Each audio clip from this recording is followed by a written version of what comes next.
We are live.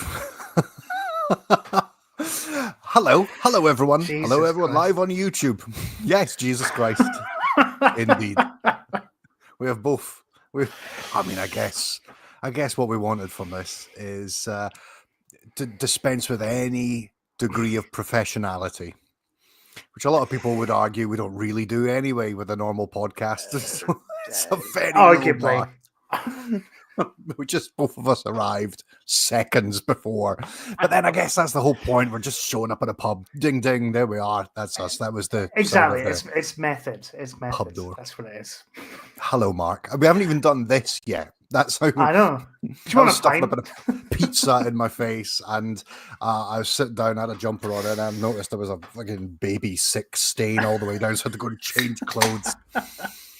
Hello, everyone on YouTube watching. It's on the Time Lash's local group November meeting. Oh my god, I can't believe what is this? Like the fourth one, fifth one, fourth one we've done this. Fourth one.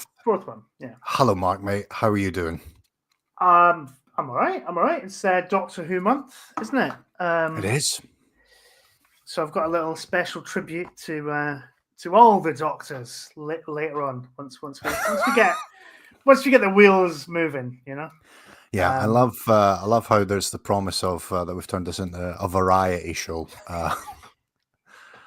or even You got to have worse. things in the back pocket because you don't want to be one of those live streams that are just like,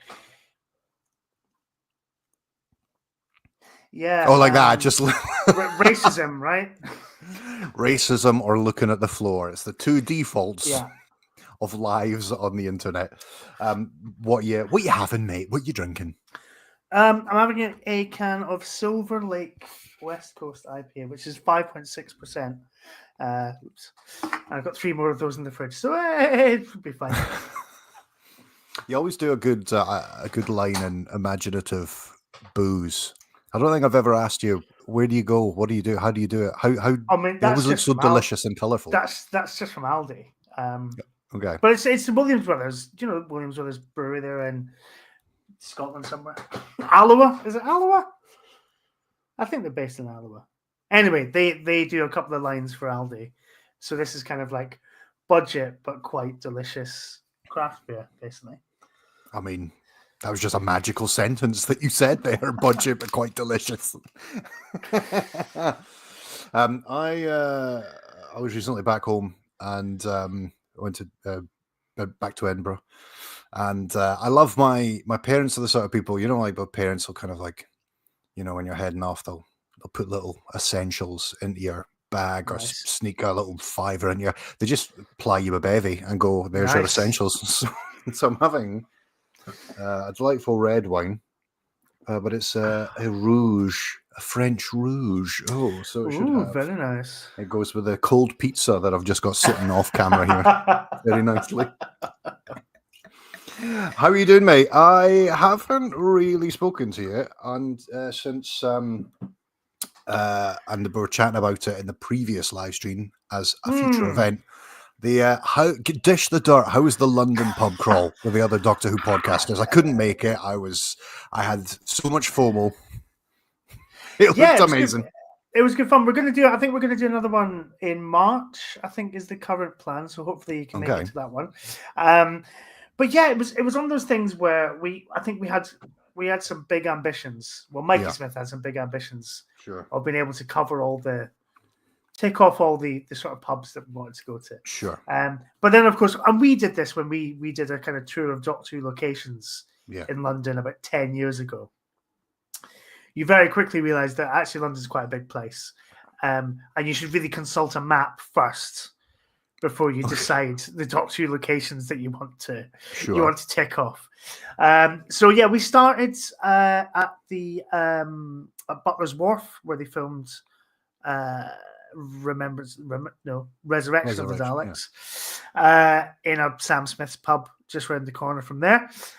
So that was very nice. Then spent quite a long time figuring out which window the Dalek was shoved out of. I think I put the photo up on Twitter. I think we figured it out eventually. Well, Harry and Hannah and Mikey did. So then from there we did. Where did we go after that?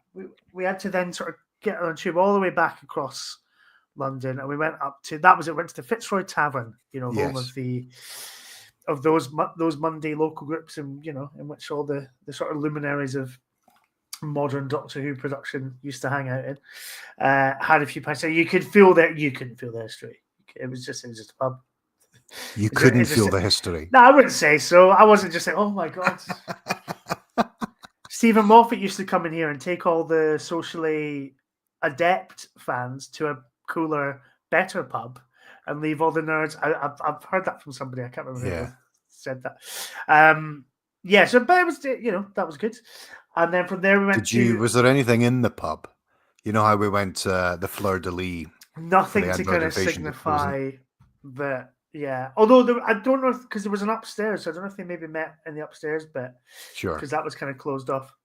But then around the corner from that is can't remember the name of the pub now, but it's near where the war machines kind of come down in the war machines. So you're kind of in the site of Wotan, the post office tower. Well, you can see the B2. Okay, sure. Yeah, so we had a couple of pints in there, and then moved on to, of course, the Coach and Horses.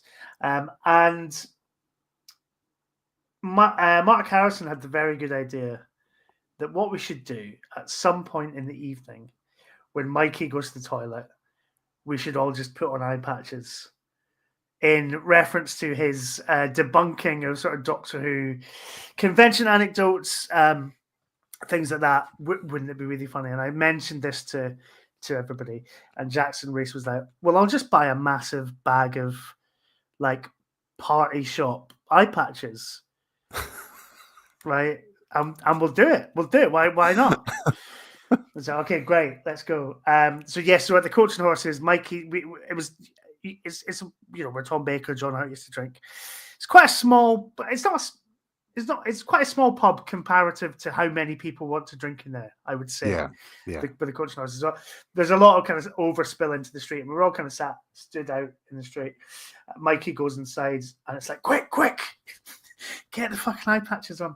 And it's the photo you've used for this YouTube stream. Yeah. Is all of us wearing eye patches, and Mikey he did genuinely look. I mean, it was hard to tell because I had one of my eyes covered, but he did genuinely look completely startled. He had to kind of go back into the pub and come back out again. Because there was about 10 of us, I think it was. It's a great picture. Just all wearing eye patches, staring at him. It will be the it was. I used it as the kind of the cover image for this live stream. My favorite thing about that picture is you've got one working eye, but you're still holding 2 pints. It looked like that was. Am I? Oh. Yeah. Oh yeah, I'm holding Mark's pint because he was taking the photo. That was sure you were. Or was I holding Mikey's pint because he was in the toilet? One of those things is true. The memory cheats. Don't debunk my anecdote. And then from there it was just a kind of case of we were going to go to like Acton where John Pertwee ran Pertwee's Burgers because it's now a kebab shop called Crystal Kebab. And we were going to go to the pub in Shepherd's Bush Green where John Nathan Turner invited young men for drinks after production of Doctor Who. But we decided it was getting on. Not one of the essential ones, was it? That pub. We all had to kind of check. We all had to check into our hotel, which was in Ealing. So we thought, well, we'll go to. There was a Weatherspoons in Ealing. There was near enough to where all the Autons gunned down the shoppers.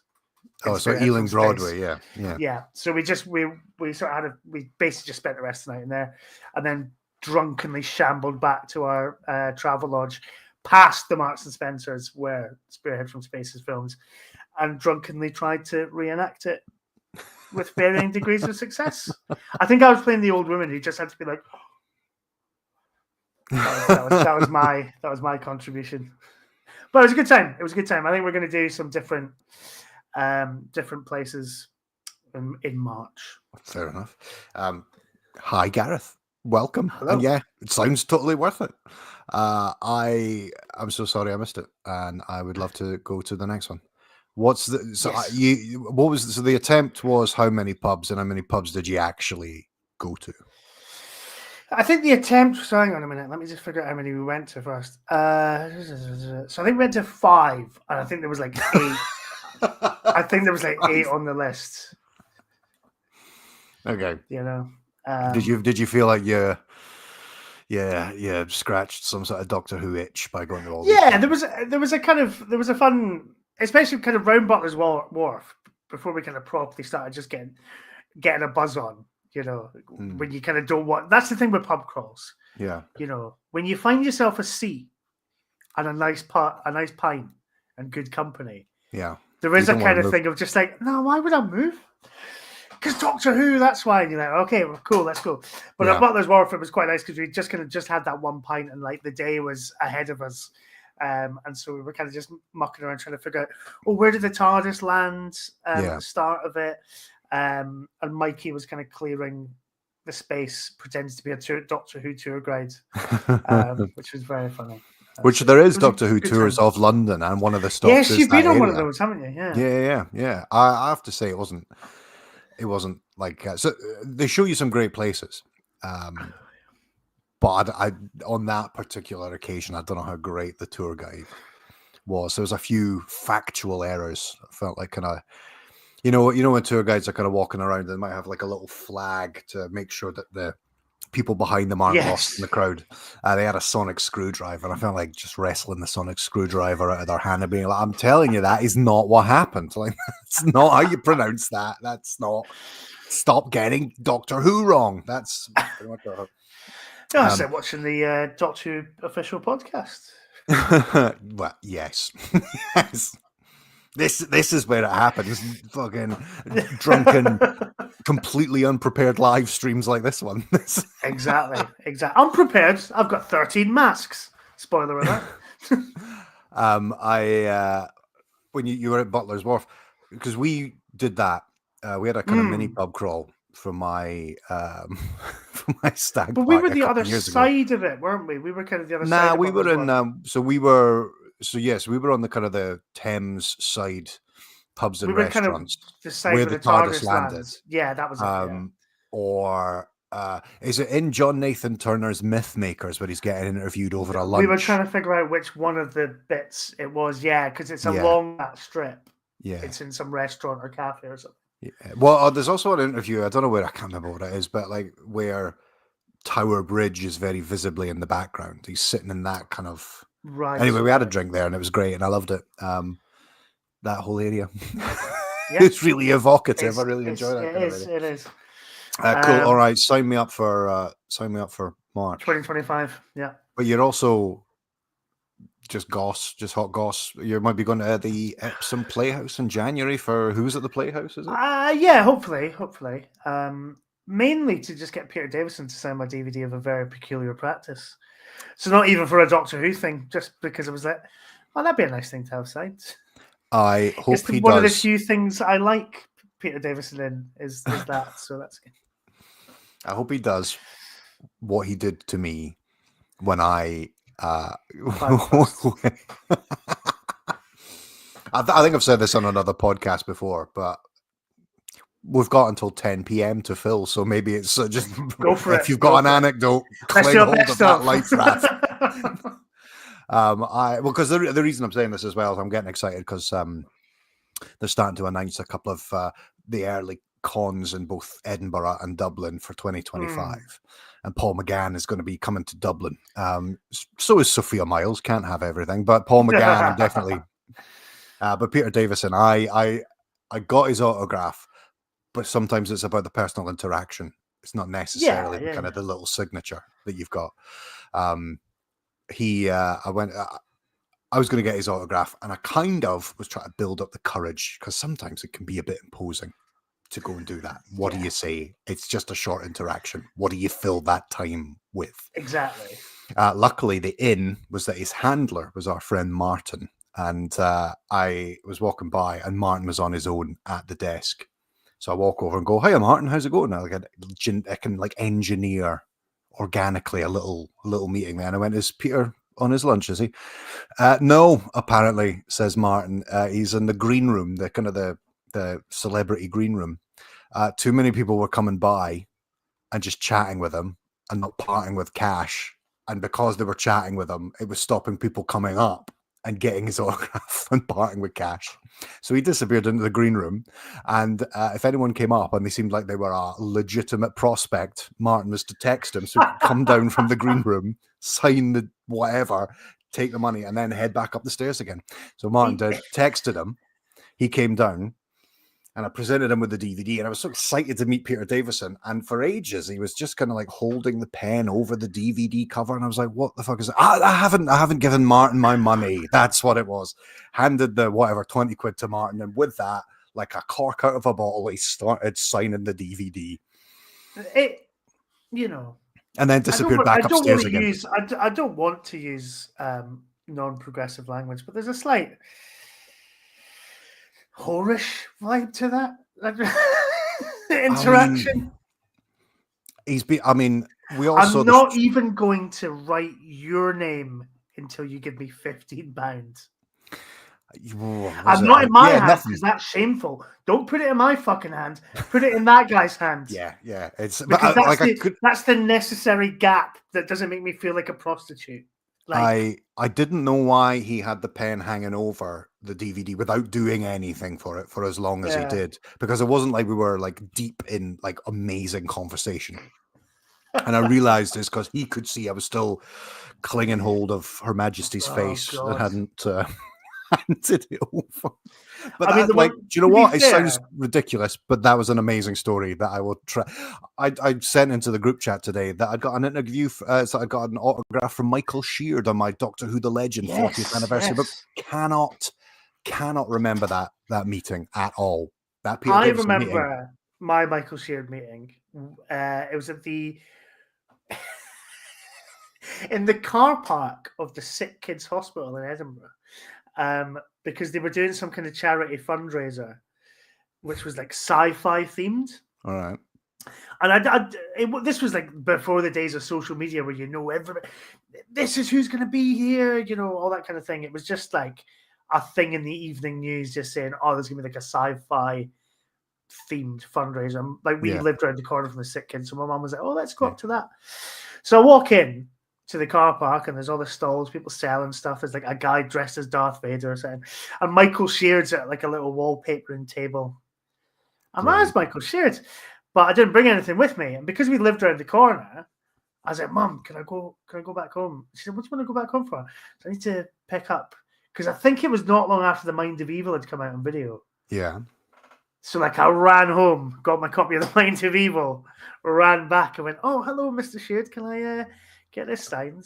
Yeah. And it must have been a donation or something. I don't remember how much it was, but and he was like, oh, are you a Star Wars fan or a Doctor Who fan? I'm like, well, first of all, I'm handing you a fucking Doctor Who video, you daft cunt. And that's how you wound up in the Sick Kids that night. But he signed it, 2-mark contact has been made, Michael Sheard. I do like that though. Are you a Doctor Who fan, a Star Wars fan, or Indiana Jones fan? Because presumably, a Star Wars fan, he'll probably just write some kind of quote from Star Wars. Yeah. What's he signing for Indiana Jones when he played Adolf Hitler? That's what I really want to know. Oh Jesus, I forgot that. My favorite thing I saw on Blue Sky, the hot new social media app, was on that, somebody saying there was some, this bullshit thing people have now where they don't understand that actors are acting and they aren't necessarily. Yeah. So in Timothy West's obituary, there was some line about how even though he's a lifelong Labour supporter, he played Winston Churchill. Yes, I saw that. And somebody said, it's funny because it's a bit like Michael Sheard. It's quite surprising that just like he played Hitler on 5 separate occasions, but never annexed the Rhineland. Maurice Bright, comedy historian Maurice Bright, put up a picture of Hattie Jakes going, this woman was a matron on 5 separate occasions, yet she was never allowed to run an NHS facility.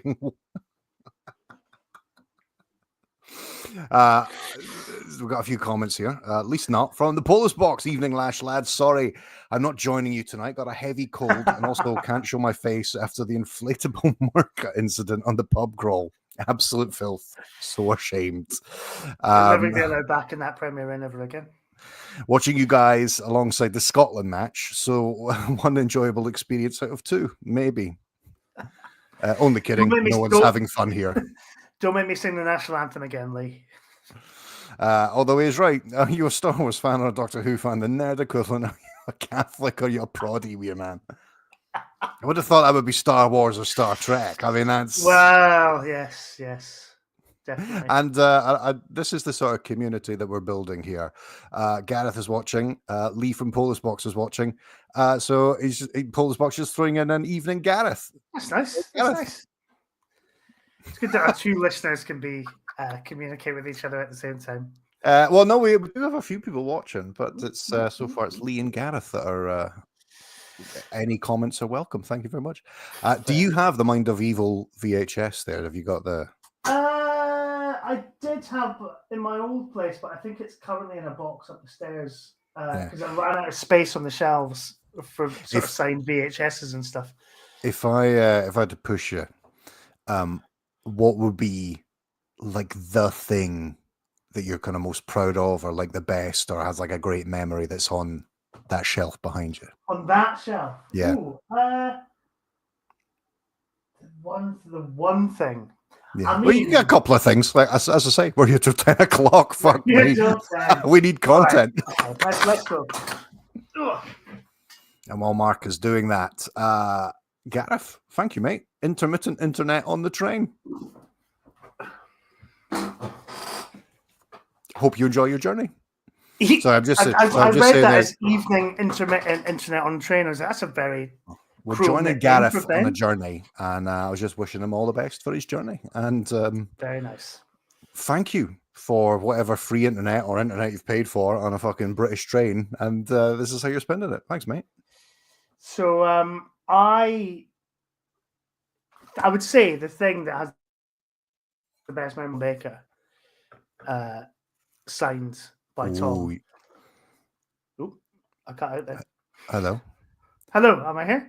Yeah, can you hear me? Oh, there was just like a weird, like, kind of black shutter thing just came down. I was just like, I don't know what happened there, but I'm okay. I'm fine. But yeah, the signed Tom Baker autobiography for two reasons. One, because I absolutely fucked it and said my name. He was like, "Is that Mark with a C?" And I went, "Yes." No, it's with a K. And I think I've said this before on the Time Lash. I always thought that he'd already written the C and then he just put like a thing. But you can see there that that's not actually true. Although I don't know if that's flipped it around. All right, let me give you a solo layout for this. But that is definitely a proper K. That's I must have just misremembered it. Does the memory cheat, Mark? I think it might. That's a proper juicy K. That's not a C with a kind of line behind it. That's a special K, if you will. But the second thing that makes me really happy about that is that 20 years later, maybe a bit more, was when Big Finish did that Write a Letter to Tom Baker thing. Yes, yeah. And I wrote the letter to Tom Baker sort of saying, I met you at the Queen's Hall in Edinburgh and I fucked it and spelled my name wrong. And, because I was really overawed, I was a kid. And hopefully if we ever meet in Soho, I could buy you a pint or something like that. And he read out the letter. So I've still got the audio file of that because obviously I don't think it's up on their thing anymore, but I've still got the audio of it. Yeah, I'd say go and check us out on Twitter, but there's nobody there anymore. There's nobody there. But I think it's on an episode of On the Time Lash. I think I put the audio in that. So I definitely say that's definitely one of that is the sort of thing I cherish the most. I like how the people who are watching us are just entertaining each other now. Going back to Gareth's original evening intermittent internet on a train. Intermittent internet on a train, one of Samuel L. Jackson's less successful outings. He felt the need for righteous vengeance due to the buffering. Fuck's sake. I'm also watching our mate Pete. What's on the tapes? I'm here, but I've been interrupted my 1987 Neighbours watch through, so I'm liable to wander off back to Ramsey Street at literally any moment. He may not even have seen this because he's back on Ramo. You know what I mean? Which nobody has ever called it. A whole year of Neighbours. Binge watching a whole year of Neighbours. That's quite an impressive feet. We all do what we can. Because it's like every fucking day, isn't it? Oh yeah, I'm not judging him. I'm actually, if anything, I'm impressed. My mum used to be mad, and that was like, like when you're developing a kind of an awareness of your parents' personality and what they like and what they dislike. Like my mum was like massive into Neighbours, but my kind of first memories are really around when my sister arrived. And I'm guessing what happened is after you have a baby and you're just watching fucking anything whilst the baby goes through their day, Neighbours was my mum's thing. And she now won't even acknowledge the fact that she likes Neighbours. She was embarrassed that she got into soaps in the first place. I'm not sure why she's taken that attitude to it. But I was like, but then, remember the 50th anniversary of Coronation Street? Yes, listener, did you think we were going to have that sentence? Do you remember when there was like a tram crash? Directed by Graham Harper. Yes. I was like, now that we've got this kind of like legacy incident kind of thing, I'm proper all about watching Coronation Street. Never missed it for at least a year. And then I was just like, I fucking can't believe I'm doing this with my life. Like, this is... Yeah. And then I stopped and I've never gone back again. Well, since EastEnders have started putting episodes up at 6 a.m. every morning, it's a lot easier to keep track of because, just have my cereal, What's that line from Withnail and I? Is this what millions of Londoners wake up to every morning with their all brand of murder and rape? So yes, I do. EastEnders. I've started bringing a lot of stuff back to, because it was over in Edinburgh, we drove over, so I've started bringing a lot of my stuff that is just too big. You can't take it on plane, carry on or anything. Got my little talking Tom. My little talking Tom. Oh yeah, that's the one with the really scary face. Yeah, the really scary face. Let's have a little. Hi, Mark. So sorry, you fucked up saying your name. God, that's really quite sad. My wife's I like his little knitted scarf. Yeah, it's a nice piece of scarf. My wife's got a thing about figurines. She doesn't want the house. She wants the house to be done tastefully. I agree with her. Like, obviously, like the house to be done tastefully. She doesn't want. I agree with her, obviously. Lying about. No, I mean I do. Like, there are ways of doing stuff tastefully, and then there's just living in your own collectible squalor. Can I show you something in terms of like? I don't know. Oh no, Mark, please have trousers on. Right. Oh, there we go. That's talking about tasteful. There we go. That's nice. There's a whiskey decanter flanked by. Hold on, I'm solo layouting you. Ooh, hello. Two of science fiction's greatest boozers. Tom Baker and Moore from Beat Space Line. I admire the restraint that you have having a whiskey decanter on your table, and it's still half full. Like, it's not good when you're podcasting. Put it that way. Right, but I mean, there's an episode of Strictly Come Hamster to come out with me and Toby Haydock. I'm pretty sure I drained that decanter during that episode, which is why at the end, Toby and I rebel against Rod's randomizer. Spoiler alert. It's not out yet. No, it's not out yet. No, it's still to come. I stay tuned, as it were. Pete's got to fill my life somehow. Now maths is finished. Fair enough. Yeah. What else am I going to do? Watch the season 25 studio footage. The studio footage. I'm always like, oh yeah, I bet that'll be really interesting. And then you sit down and watch it, and it is just actors just doing a line, resetting, then doing a. That occasionally you get something like Beryl Reid going off on one of the set of Earthshock, but that's the benchmark, and it very rarely comes up to that.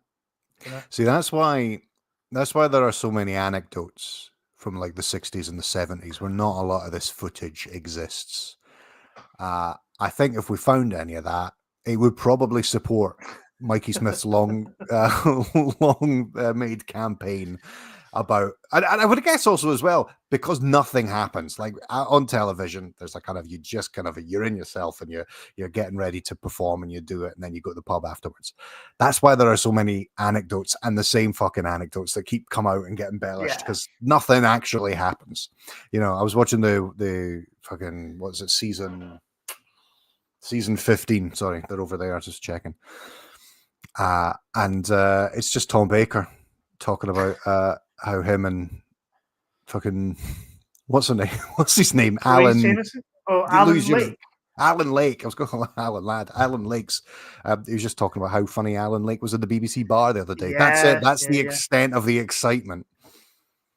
It's also funny that you don't see the tension between Tom Baker and Louise Jameson. Well, we talked about this on the podcast, didn't we? When we talked about Underworld, it's like you don't see any of it. And apparently at this point, there was, although I suppose it's after Horror of Fang Rock, apparently things kind of got a bit better. But she's still kind of on record as saying they weren't friends until many, many years later. Yeah, but then that kind of puts into perspective then. If Horror of Fang Rock was where they sorted out the relationship, the tension only existed for 2 stories. Obviously, Face of Evil and then you got Robots. Robots as well. Okay, but so I think it's like that tail end of season 14 where he's just where Liz is left and he thinks he can do it by himself, and then they've kind of foisted this companion on him. And so he's a bit kind of sore from that. Yeah, I sorry, it just occurred to me because I'm looking at all my kind of bits that I've kind of moved into this new cupboard setup. We've been saying it on the WhatsApp group. Happy 30th anniversary for Star Trek Generations today, mate. Happy 30th anniversary. Tell me about it. Fuck yes, tell me about it. Okay, so for listeners, for context, we were talking about, we've got a little group chat. We were talking about, because it's the 30th anniversary of the release in North America of Star Trek Generations. Didn't actually get released in the UK until April, so that's quite a sizable. Do you remember that? Do you remember when that film was out and practically already for VHS rental before anywhere else, any other country got it? We were talking about all the stuff that went along with Star Trek Generations. The figures that you got were the wrong uniforms because they ditched the updated uniforms. I got a bag of loose TNG figures.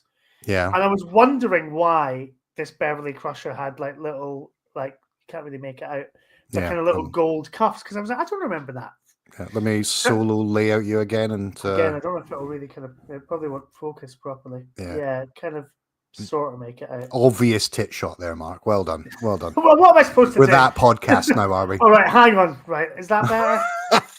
There we go. Anyway, I hadn't, but explain yourself. Explain why these gold cuffs are on the. Well, hold on. I'll tell you what. Just bear with me a wee second. Vamp for a minute, because I've got a mint in box Geordie that I want to show to people as well. Oh yes, of course. Yeah.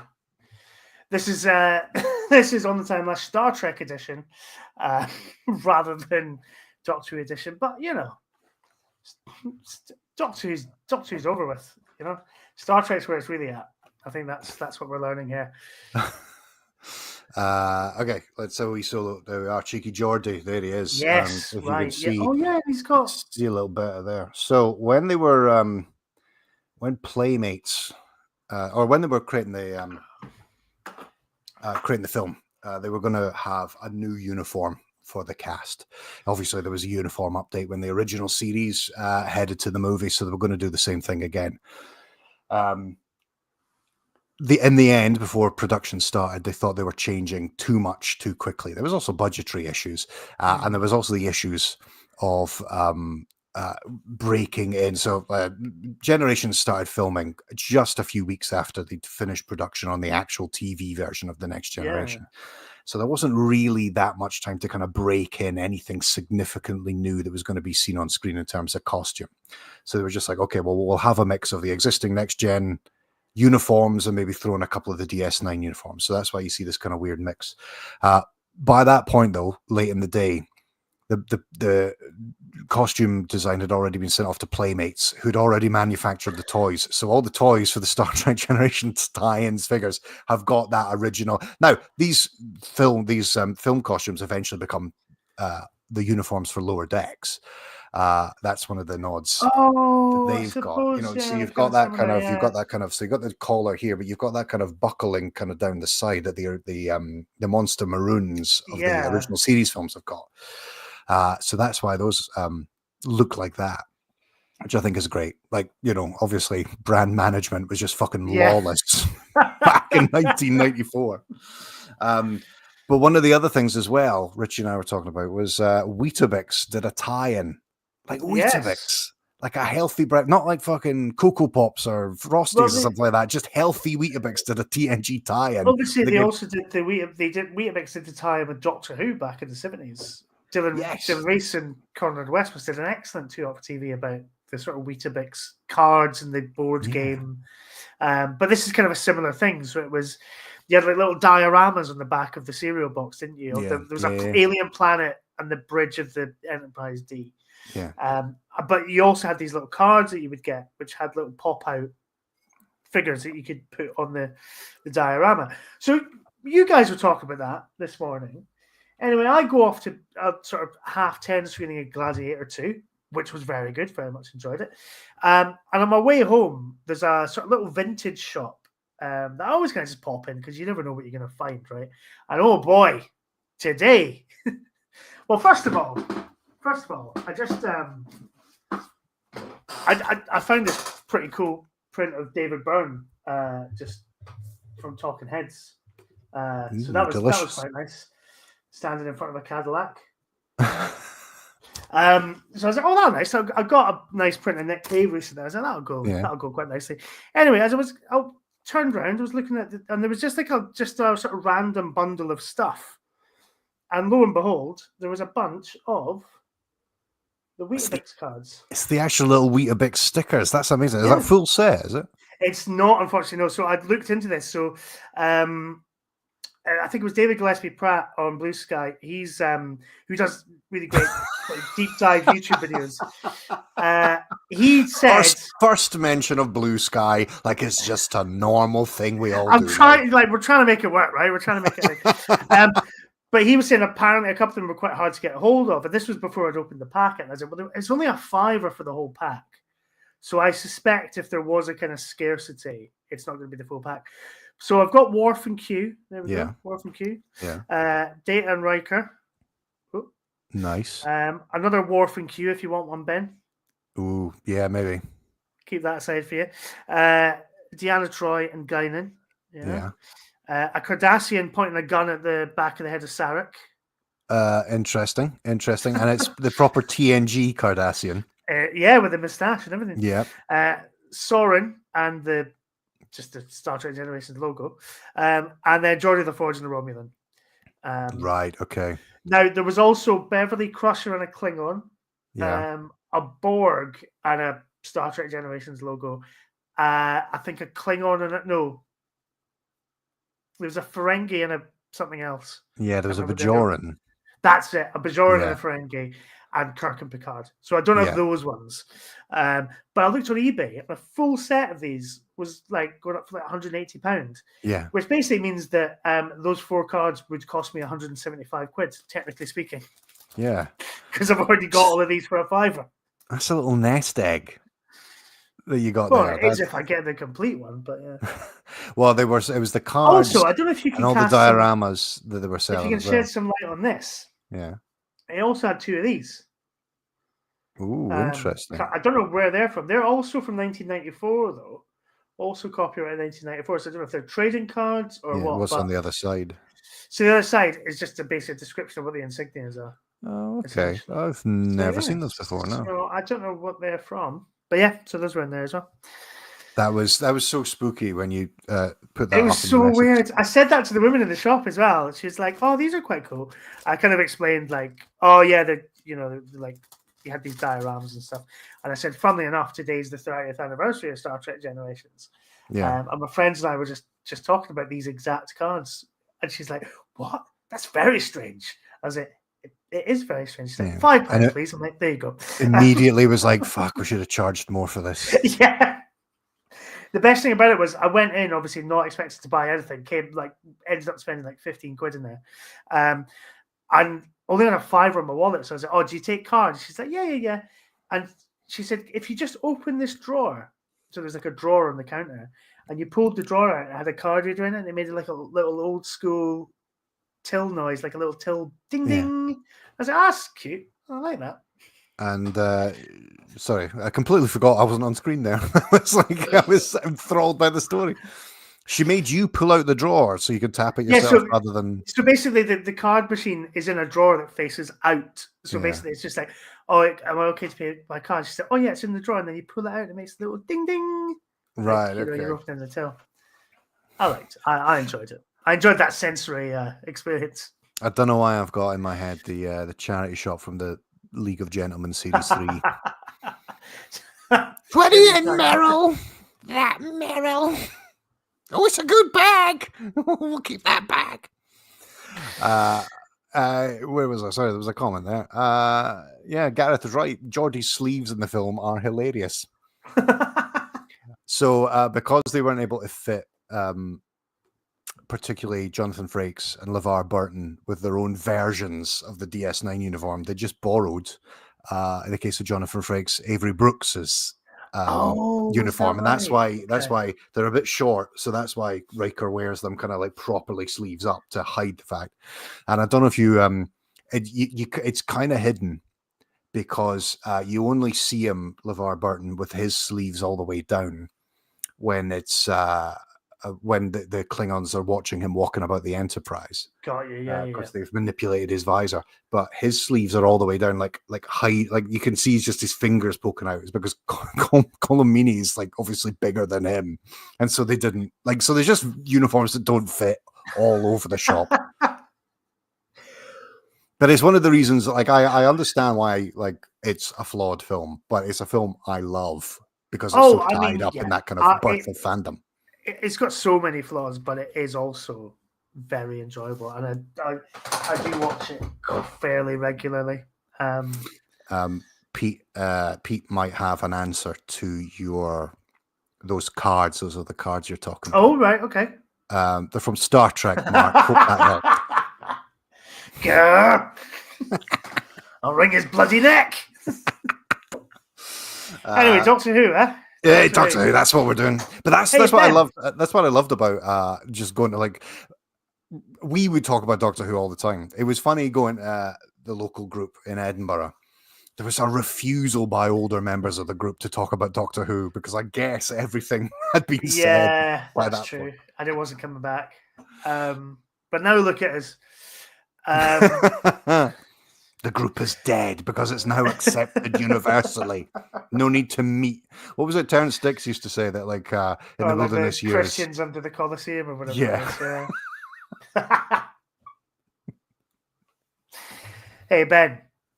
Yeah, Mark. Do you fancy a game of Degsy's? What Always. Is it game? Always. All right. I've got a couple.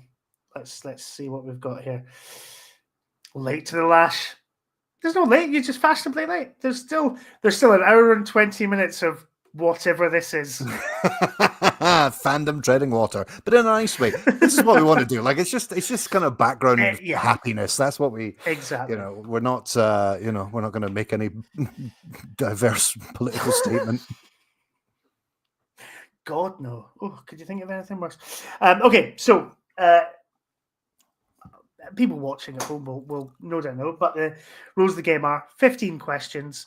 It's a Doctor Who item. The category is books. So it's a book that you're wanting to figure out. And I guess go ahead with your first question. Okay, right. Okay, so I've got 15 questions. So it's a book. Okay. It is a book. And I can only, it's only a yes or no invitation. It's only a yes or no, yes. Okay. Is it a classic Doctor Who book? As in classic series rather than. Oh, sorry. Well, yes. Is it a classic series book? Okay. Is it fiction or non-fiction? Yes. Oh, right. Sorry. That's yes. It's it. What is it, Mark? What's the book? Is it? Is it fiction? It is. Yes. It is a fiction. Okay. Okay. It's okay. Is it a new adventure novel? No. Interesting. Okay. Wait, hang on. Do you mean? Sorry, hang on. Do you mean as in? Is it one of the new adventures, as in the brand, or do you mean is it an original novel based? Oh, right. Sorry. Okay. Yeah. No. Sorry. I should have been more specific. Is it? Is it like one of the Virgin publications? No, it's not. No. Okay, it's not. Is it a Target publication? Yes. Okay. Oh. Okay. So is it? Is it an adaptation of a television story? No. No. Okay. Okay. Is it a work of? Is it a new work of fiction then? Yes. Okay. Is it one of those companion books? Yes. Yes, it is. Okay. So it's one of three. So what did they do? They did Turlough and the Earthling Dilemma. Is it Harry Sullivan's War? Yes, it is. Is it Harry Sullivan's War? Is it? I was waiting. I was like, I'm either going to just let him just name them all, but then obviously if you went, is it? Give him it. Yes, it is. Perfect. You asked the question. Oh my god. There's apparently an audiobook of it coming out soon, read by the guy that does Harry Sullivan for Big Finish. I've never read it. Harry Sullivan's War. No, I attempted to read when we did Planet of Fire for On the Time Lash. I attempted to read the Turlough book. Who wrote that? Was it Grimwaite? No, it was. I'll tell you something. It's somebody that has no other connection to Doctor Who. I'm going to use a wee cheeky Google just now. They're but just a massive Turlough fan. So I'm just grab another beer. I'll be back in a second. All right. Okay. I'm gonna have to. Okay, Turlough. You're gonna have to make your search look as if it's like in an action movie. Where I gotta rewrite the encryption. The government networks, you know. Right. It was written by Tony Attwood, and the only other thing that Tony Attwood has done is that's it. That's literally it. Tony Attwood wrote Turlough and the Earthling Dilemma. I'm getting this from TARDIS Wiki, published in 1986. It was an original novel in the Companions of Doctor Who series, and that's it. That's literally the only connection that guy has with Doctor Who fandom. What was the name again, sorry? Tony Attwood. Tony Attwood. Yeah, I'm just going to give him a cheeky goog here. Turns out he's like a fucking Oscar-winning screenwriter or something. Well, I'm presuming it's not the notable psychologist that, or is it? I don't know. Do you know? Okay. Is it? Nah, it's not him. Is it? I'll just do a cheeky Doctor Who.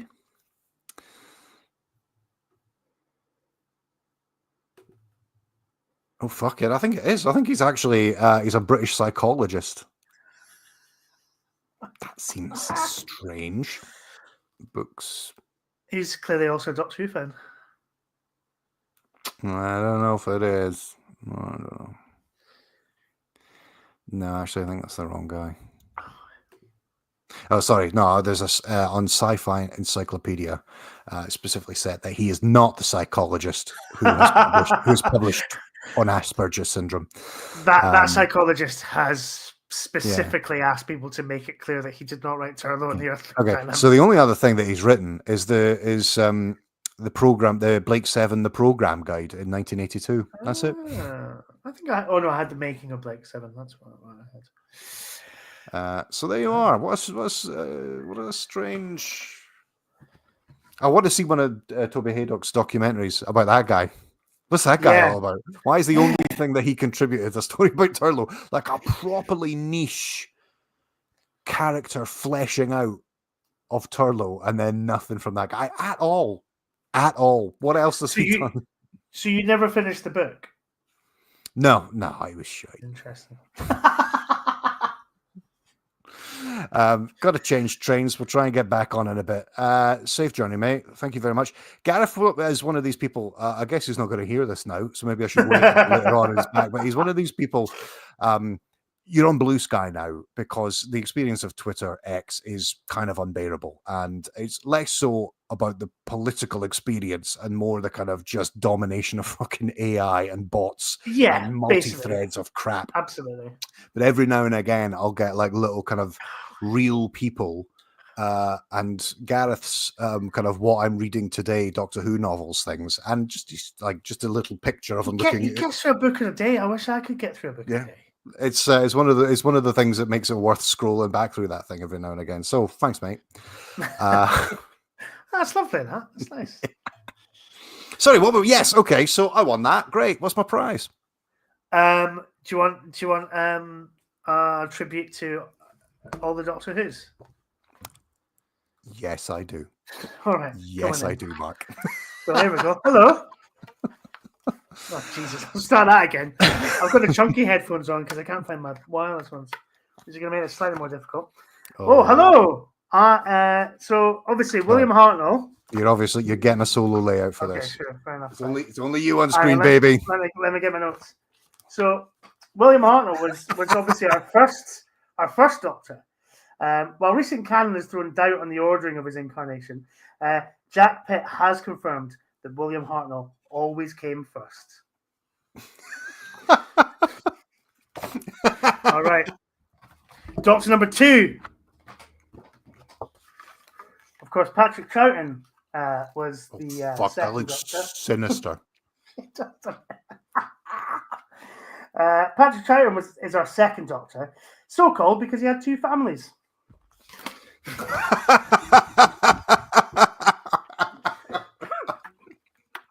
Now this math's a bit better because it's fucking centered. Do you know what I mean? Yeah. The other ones are all kind of weird. So John Pertwee was the 3rd Doctor. Coincidentally, John Pertwee's penis is said to have been a third the size of his left leg.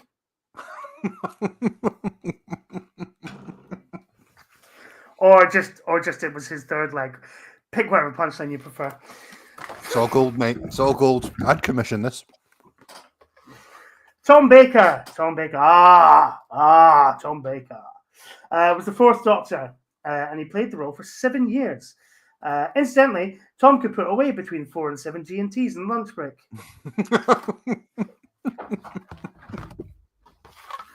All right. We're getting to Peter Davison now. Peter Davison. The 5th Doctor. Peter Davison's 5th Doctor famously went out as he came in, surrounded by a pair of tits.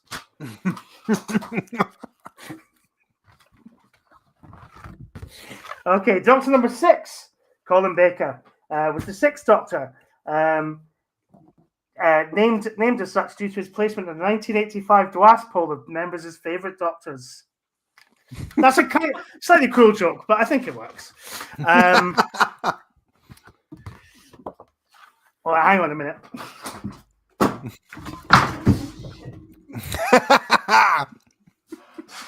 This don't even pretend, viewers. This is not what you're in it for. Look at that. Oh, and a fucking delicious T-shirt as well. I realised I didn't have a joke for Sylvester McCoy. I also don't have any earphones. Love it. And I'm just sitting here eating pizza, enjoying the chaos. How many faces, Mark? How far back do you go, Lee? That is a fucking excellent joke. Let's go.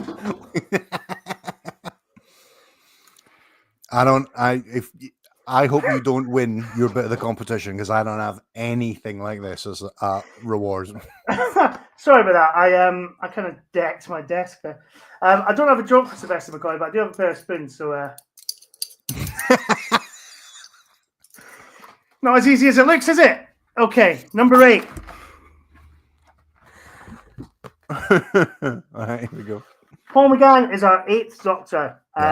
Now, 2 8s are 16, and you can make your own joke about that for legal reasons. Christopher Eccleston was our 9th Doctor. Ooh, controversial. 9 being the number that they dialed 3 times when Keith Boak dropped that flaming sofa on somebody's head. Are we getting a John Hurt? Are we getting a Schalke Doctor? There's no John Hurt in the bag, all right? I'm sorry, but he was there. There's no Schalke Doctor either. I'm sorry. I can't believe you got a job lot with no John Hurt. David Tennant was the 10th Doctor. An exercise in nominative determinism, not just his placement in the Doctor Who canon, but also the number of children he has. I think you're going to have a wonderful time watching this back, Mark. This is... I mean, look at this Matt Smith face.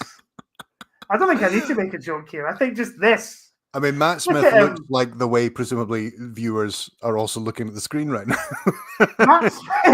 Matt Smith looks like this. Matt Smith looks like a sort of slightly uncanny valley Matt Smith sex doll. Do you know what I mean? Oh, that's quite. I'm going to just take that off. That's quite unpleasant. Okay. Brilliant. We're almost there, people. We're almost there. Peter Capaldi was our 12th Doctor, and he'd already appeared in Doctor Who twice before. More recently, as a civil servant who murder-suicided his whole family. Ideal casting for a man who's going to be on a nation's children's lunchboxes. The best thing about that is your eyes actually lined up with Capaldi's eyes there, and it made it the most animated. And then we have Jodie Whittaker, the first female Doctor, which controversial for some male viewers, because they felt that just like every woman they'd ever known, Doctor Who had abandoned them.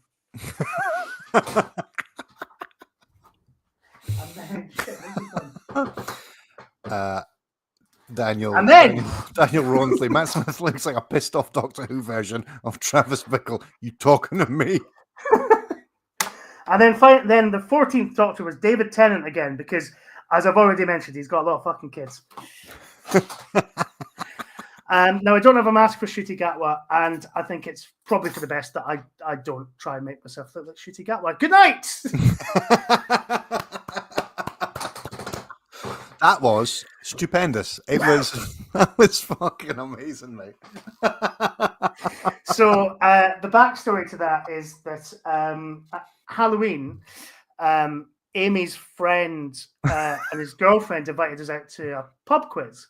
And I was like, yeah, that'd be good fun. I was like, where is it? And they're like, oh, it's in Stockton at this bar called Stickies. I was like, wait a minute, that's the pub that Mark Harrison, friend of the podcast, yeah, that's where he does his pub quizzes.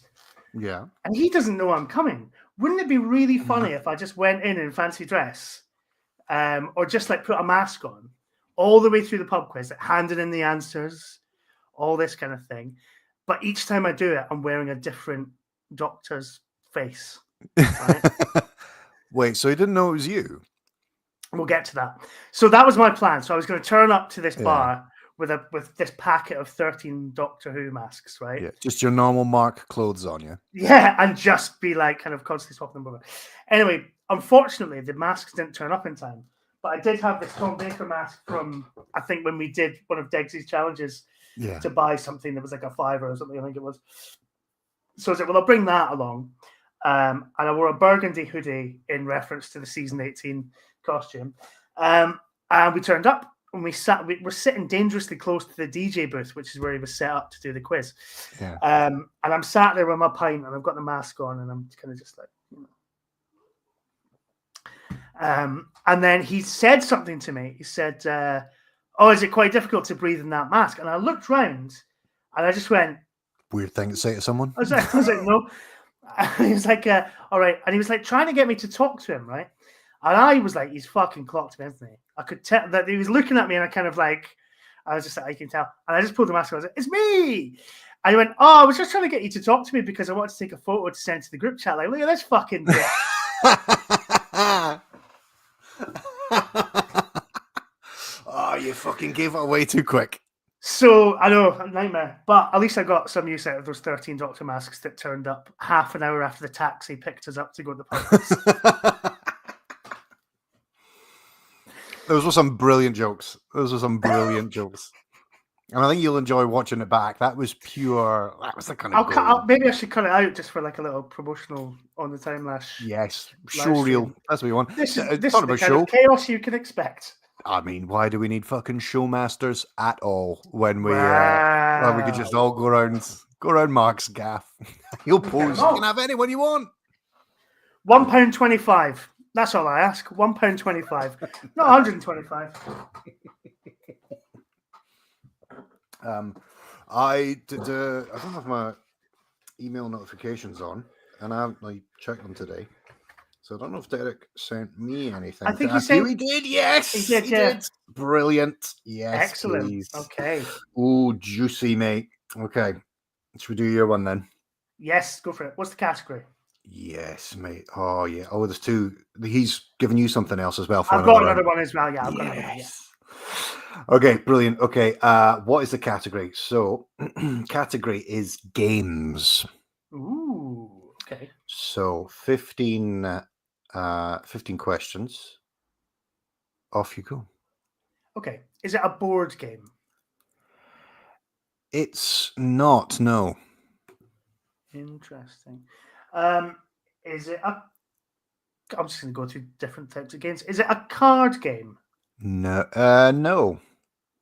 Oh, interesting. Okay, is it new series related? It's not. Oh, so classic series. And it's not a board game. Is it a video game? No.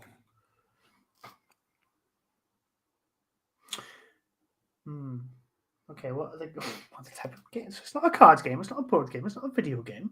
Yeah. Is it like...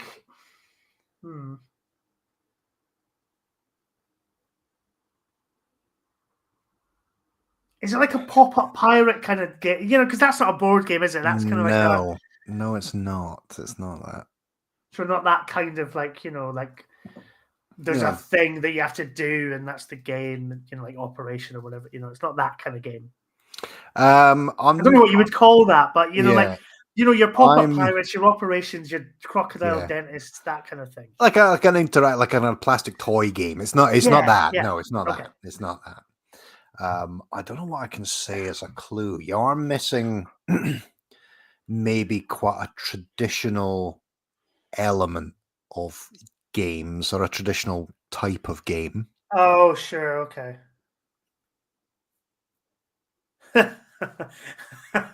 It's not something like a fucking Dalek ball and paddle game.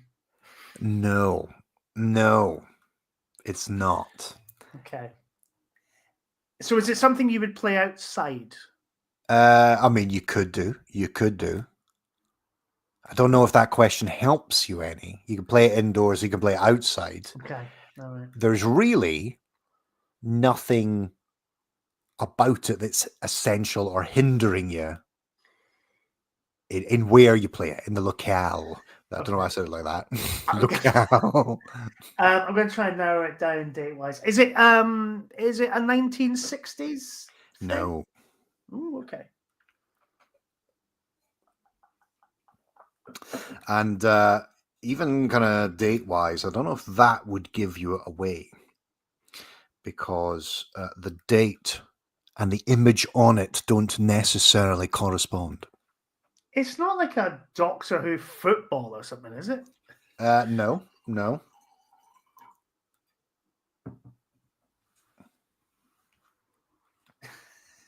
I don't know how to get you on the right track. Is it a fucking Dalek hula hoop?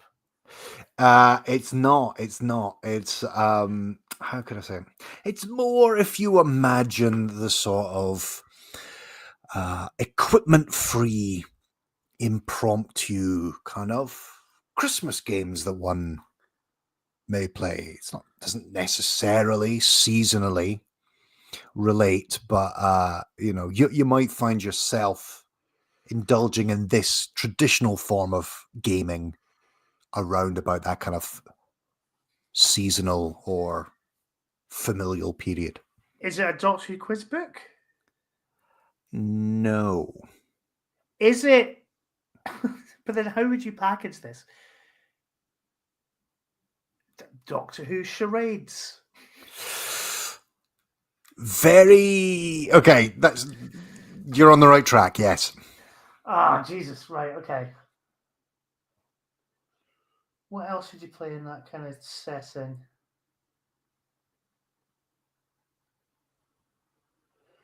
Is it like Doctor Who Pictionary or something like that? No, because you said no gear. No gear. You know what? I might have fucked this. Is the only thing. I mean, I feel like I've hit 15 questions. That might also be 15 questions as well, right? Okay. What is it? What is it? Okay, all right. I'll put it up. I've got the old phone here. It is, if I can. Oh, right. Okay, hold on. Let me see if I can solo lay this out and people can have a wee look at home. It's the Doctor Who role-playing game. Oh, right. You're not playing that, Chris. You're not. That's like Dungeons and Dragons, isn't it? You're not sitting down your whole family. So I mean, it's okay. So I think I fucked that up in terms of focusing on role-playing and the very coquettish kind of Doctor and companion image. That's well, it's a very different type of Doctor Who role play, isn't it? Yeah, I may have thought about that a bit more, but I'm not familiar with the thing, so I don't also know like if that like what is included in that. Is it not just like Dungeons and Dragons? So it's like kind of like there's a scenario and there's like a bunch of you, but then I guess actually does it predate Dungeons and Dragons? So like, what do you do with other role playing games? I guess I'm not familiar with. You all just games. Like get a character. You all just like choose a character, create a character, don't you? You sit around a table. So is it a card game? Like when you said card game, did I fuck it up for you? No, because it's like if it's like Dungeons, I don't know what the Doctor Who role playing game's like, but it is like you've got like a games master. You've all got like characters, and it's like right, you're on a quest. Right, so kind of like an immersive. Yeah. I feel I could have guided you better there if I kind of properly. Wait, also, can I see that again? Very interesting that it's the neon logo and the Doctor and Leela. Yeah, from 1985. 1985? Yeah, so that's what I was saying, that the date of it and the corresponding kind of Doctor image. Yeah, God, that's such an odd image. That's such a hard one because, yeah, the role-playing game, because that's why I was thinking Tom and Louise seems a bit early for that kind of boom in sort of D&D and all that kind of thing. But it clearly wasn't. It's just they were, I guess. I wonder if it was for the American market more than the British market. I wonder if that's why Tom and Louise are on the front of it. You can see why I kind of was more kind of like, oh, when they said role playing. I mean, look how she's ripping that scarf like that. Fuck's sake. Okay, we got another round each later on. That's later in the show. Sorry, I feel like I might have fucked that for you by not really understanding what I was looking at. I don't think I would have got it. Well, that's the thing. Like, so we play this game on the podcast. Derek is the master of. He's just he's the Andrew Pixley, bizarre Doctor Who, we're talking about Star Trek Generations on the back of Weetabix, like that. He knows that, he lives and breathes that kind of stuff. Yeah, it's really good. I don't know how he gets, because he sent me some for the next episode of the podcast for you, and there was a thing on there that I had no prior knowledge of. Okay, if you don't know what it is, I haven't a fucking clue what it's going to be. But I just said, yeah, where the hell do you find these things? But I guess, to be honest, you type Doctor Who into eBay, you can find all sorts of weird and wonderful things. To be honest, should we do that? Should we do that? Give me like a what would you don't know, you don't know. So like, what would I look for? Like Doctor Who bathroom. Let's see what comes up for Doctor Who bathroom. Let's dance. Doctor Who bathroom. I was not disappointed. You can have in front of me right now for between $23.50 and $41.82 if you want the whole shebang. You can have a Doctor Who shower curtain, a Doctor Who shower mat. You can have one of those like a TARDIS. There's all are these like official things, or are these like? I cannot imagine they're official things. I can't imagine the BBC has licensed a toilet lid TARDIS, or like a piss mat that goes around the bottom. Share your screen, you coward! I want to see these things. Okay, how do I do this? How do I do this? Bear with me, because this is. I'll tell you what. I'll just fucking find it on my phone, and then we'll do. I know that Redbubble and stuff like that, you can get like a TARDIS console room shower curtain. So you've got all the roundels, if you were to go down that route. But yeah, TARDIS toilet seat. That's go to the bathroom. Let's have a Where are we? Do you not just press the present button? Oh, you got to have access. Okay, I feel that'd be too much pissing about, and I don't really want to waste people's time. Okay, here we are. Like, there you go. Oh, wow, that's a proper Doctor Who bathroom, isn't it? There you are. Shower curtain. Bit much, though. Not much variety there, is there? That's just full on police box, police box, police box, police box.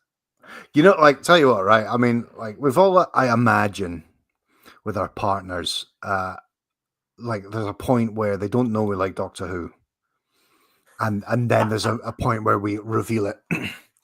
Yeah, you bring someone home. Yeah, and then after meeting them in a club or whatever, and then you say, "Oh, can I just use your bathroom to freshen up?" Yeah, no, please. And it's just like TARDIS shower curtain, TARDIS toilet seat, TARDIS little fucking piss mat. Yeah, but that's the thing. Like, so firstly, they have a bit of a shock going, "What the fuck's going on there?" And secondly, the visual, like seeing a piss mat, they're gonna have to call in your. I love that we're calling it a piss mat. I know that's not what it's called.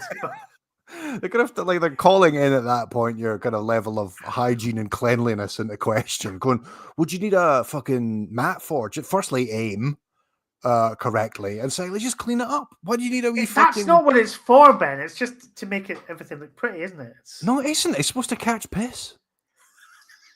Or otherwise, if it's just look pretty. For? Well, if it's just to look pretty, remove it because it looks better without a fucking piss mat. No. People in the comments, step in here. Firstly, is that what piss mat's for? If this was a podcast going out, I would definitely be calling it. That's why it's called a piss mat. That's why they call it a piss mat. But you do look at it and you go, he's got a piss mat. Like, I don't know if I can trust him.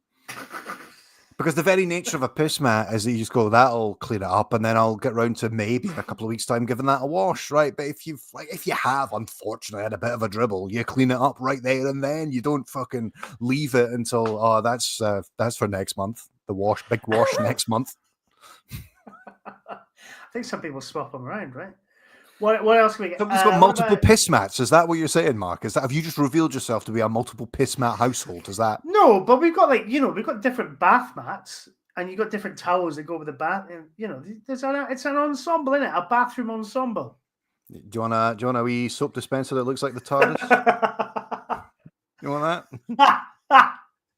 I mean, if more Doctor Who fans, if that's a way to get Doctor Who fans to fucking wash their hands after they've had a piss or a shit, I'm all for it. What else have we got? There is wash bag and bathroom set. Well, that looks interesting.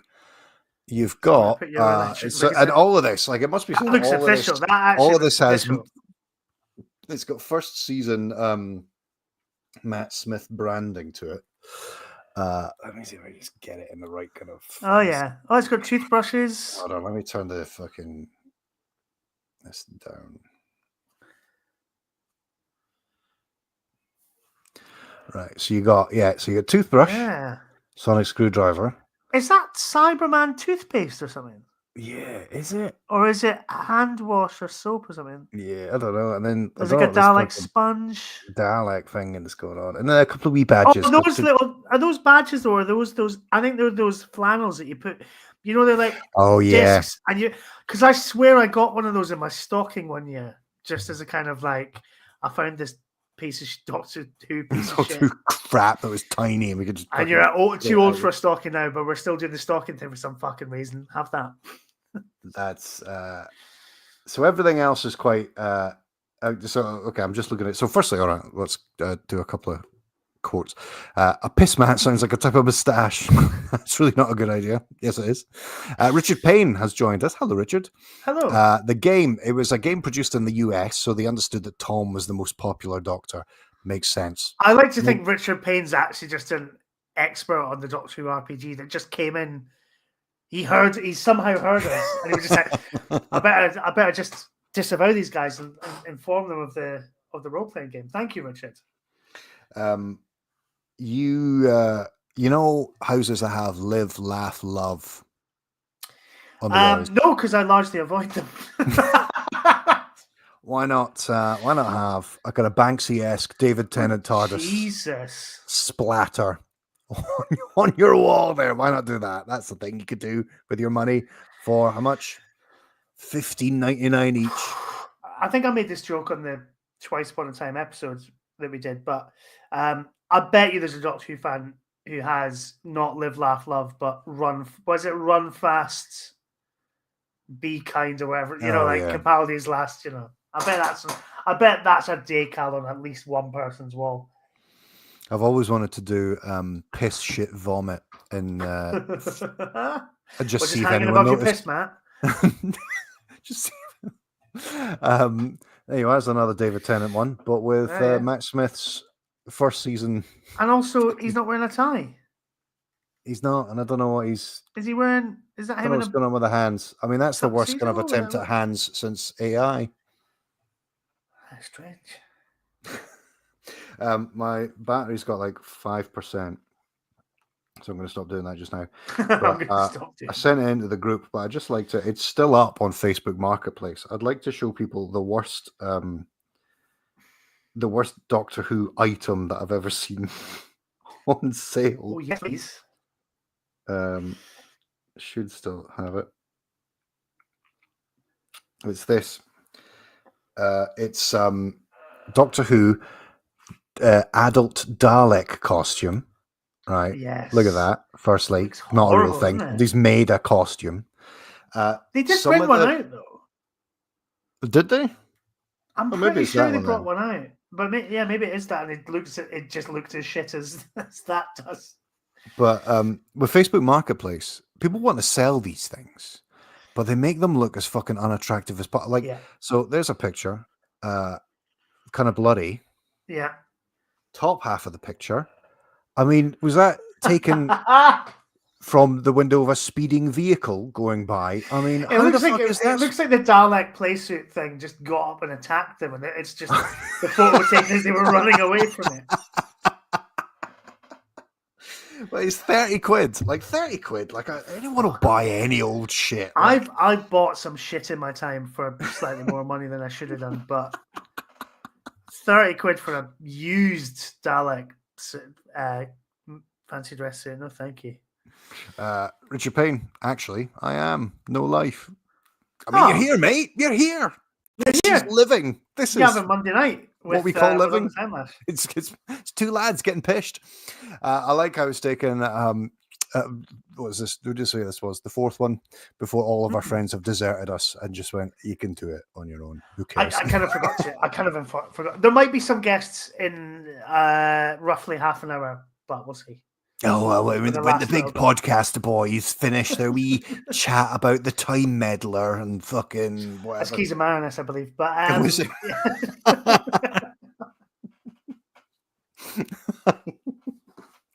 love another place. I don't know, Dundee. Is that a thing in the UK? Dundee. Oh, as in done deal? No. I don't think okay. So there's a website called Done Deal, which is like Facebook Marketplace, but an entire. For a minute, I was like, is that a kind of Facebook Marketplace specifically for the Tayside region of Scotland? Done Deal. Done Deal is one of these. It's just a trading website, and so the thing about Doctor Who is the thing about Star Trek. Star Trek is obviously like a thing. Star Wars, James Bond in Ireland. Doctor Who just doesn't have the reach. It has like this global reach, we are told. But because Ireland falls into this gap between home territory and the rest of the world, Doctor Who actually just doesn't exist here. So when you like search for stuff like Doctor Who, you get a few bits here and there, but mostly it's people flogging Dr. Martin boots. Or like anything else with like a doctor attached to it. So all we've really got is somebody selling a big like a lot of pertinent DVDs. Videos. Don't know how they get and for some reason a copy of Attack of the Clones. Yeah, to sweeten the deal. There's a Lego Matt Smith TARDIS thing. Oh, I've got that. I moved it. Where is that now? Oh no, it is there. It's there just next to the Daleks. You can't quite. 180 quid, mate. You could be flogging it for. Fuck off! I got that for £40 off eBay. Did you? 180 quid on done deal. 180 Jesus. euro. So I guess. Still. But briefly going back to hold on. Going back to Doctor Who on Facebook Marketplace. Somebody's like, like they're doing the DVD kind of sale. Like people are selling DVDs. You know when like a box set comes out, DVDs will suddenly shop on like. I used somebody's to got like a charity shop, job lot of DVDs, but I can't work out why that selection would be on sale. Because what the Troutons, that's the one that's interesting me. Yeah. So there's obviously there's a couple of season 24s for McCoy. There's a couple of Tom Bakers and a Colin Baker, but there's a couple of Troutons. I'm like, what is it that they were the animated? They've swapped them for the animated reconstructions, maybe. Not the Ice Warriors. Oh, is the Ice Warriors there? Oh, okay. That confuses me. I don't know. I was just like, like that kind of like fan head. You going, I recognize it, but why are those guys specifically? Maybe they know something we don't. Maybe the Ice Warriors is coming out on Blu-ray animated. The most stultifying single Doctor Who experience. Boring, isn't it? It's so boring. I've listened to the recon. I've listened to the audio stuff of the Space Pirates. I don't find it as bad as watching the Ice Warriors. That's interesting. Yeah. Dundee was the town that got the Olympics ahead of Stonybridge.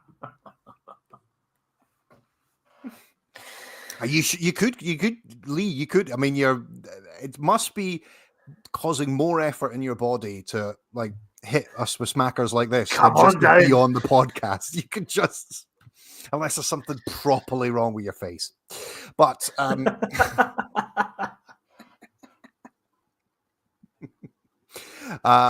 shall we have another round? Yes. Let me grab my phone. I'm going to have to quickly look at the email and remember what it is.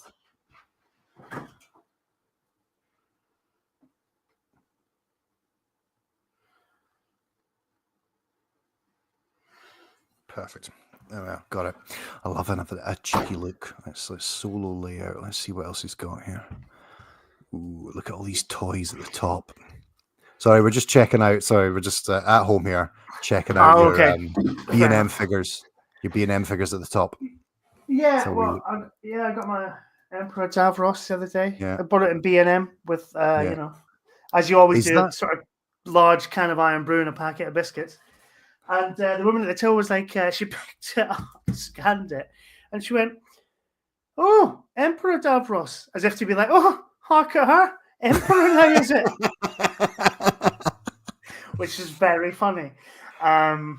Is that a Jaws Lego boat that you've got? It sure fucking is, mate. It sure fucking is. I bought that a couple of weeks ago and built it while Amy was away in Cardiff. It was a week well spent. I'm back, but connection is dodgy. Welcome back, Gareth. Lots of dusting. He's back on the British train. I do need to do lots of dusting on that top shelf. I should just get one of those air cans, just fucking spray it into the atmosphere. Have you not got like a wee? Sorry, you're so solo brush here. Yeah, have you not got like a wee? Yeah, we've got one in the cupboard too. But yeah, finally, because I missed out on them twice because I think they've released them twice. The Imperial Dalek, the white and gold Dalek. I've always wanted one of the character options ones. And I was just in Newcastle on Saturday, meeting up with my mum and my sister, and we were just wandering around Granger Market in Newcastle, and there's like a collectibles shop which I didn't know existed until Saturday, and I will likely be back there every couple of weekends for the foreseeable future. And we were just about to leave, and they had like a glass cabinet full of just unwrapped, like basically just like loose figures, but like in little plastic bags. And I was just out the door, and I fucking clocked a white and gold Dalek just in the case. And I was like, all right, I'll see how much it is. I'm not going nuts here, right? And it was 25 quid. I was like, that is the lowest I've seen one like go for at the moment. Yeah. Because these B&M figures, people seem to really sort of amp the price up for them. I was like, fuck it. All right, I'll get one. I was like, excuse me, can I get the white and gold Dalek? I was like, yeah, no worries. And they opened the case, right? And they had one of those Winston Churchill figures, from that Victory of the Daleks box set. Yeah. They had him loose. Do you know how much that was going for? A Winston Churchill. Yeah, just a loose Winston Churchill action figure. Winston Churchill as played by 12 Ian quid. McNeice. £50. Are you tugging on my knob? Well, that's almost what I asked them. £50. It was more expensive to get a Winston Churchill than it was to get a gold Dalek. But I wonder if they're going for the kind of the Brexiteer market.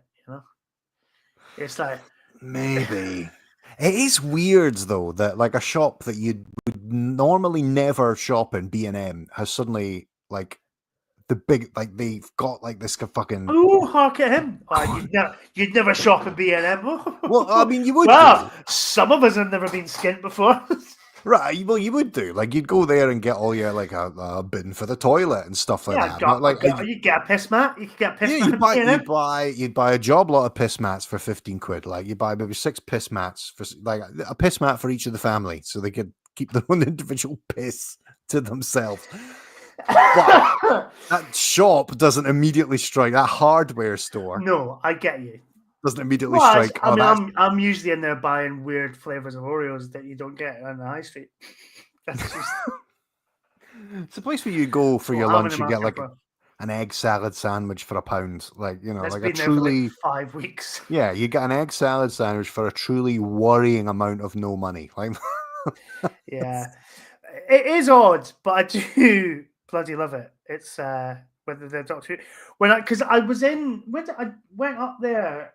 When I got that just a couple of weeks ago, I had to nip up to Morrison. There's a Morrison's as a B&M, like 15 minutes walk from the house. I had to go up. I was like making Sunday dinner. I was like, I need to go get a couple of bags of veg and sort of bits and pieces. And I was like, do you know what? I know I was in a like last month and they didn't have it. I'll go and see if they've got the Emperor Davros in. And they must have just stocked them up because there was loads of them. The scalpers hadn't been in yet.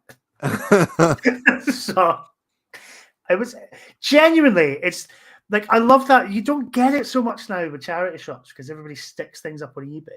Yeah. But like today, finding those Weetabix cards and like even just finding that Davros in the B&M or finding that white and gold Dalek in Granger Market, it's like I miss that feeling, what you walk into a place where you find something you weren't expecting to find.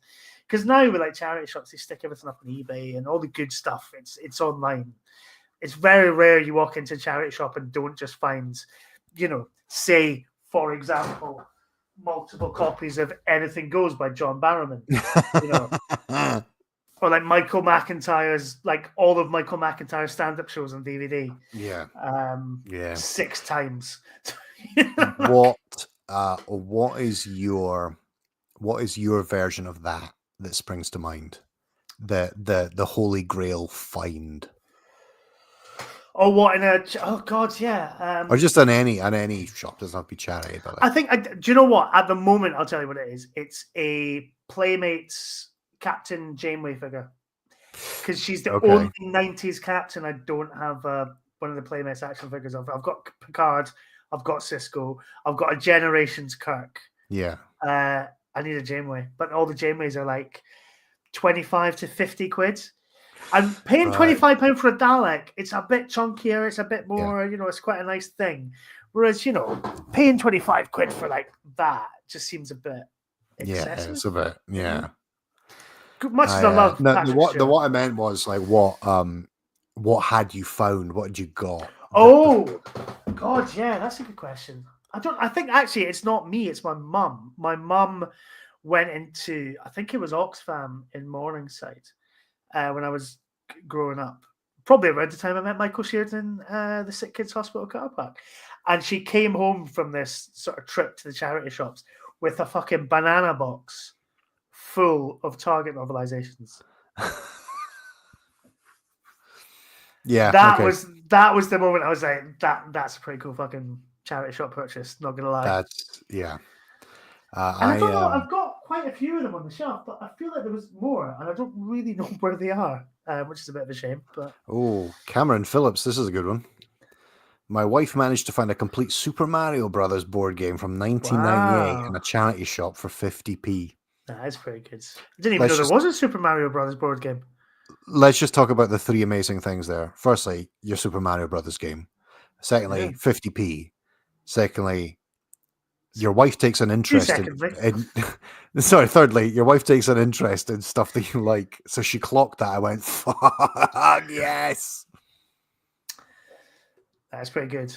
That's mine was I really wanted to I don't know what, I can't remember what it was, but I saw like a trailer for Attack of the Cybermen on another VHS, and I was like, I want to, you know back when you're just starting off in Doctor Who, you don't really know what's good, what's bad, but you like the lore of it. The lore attracts you.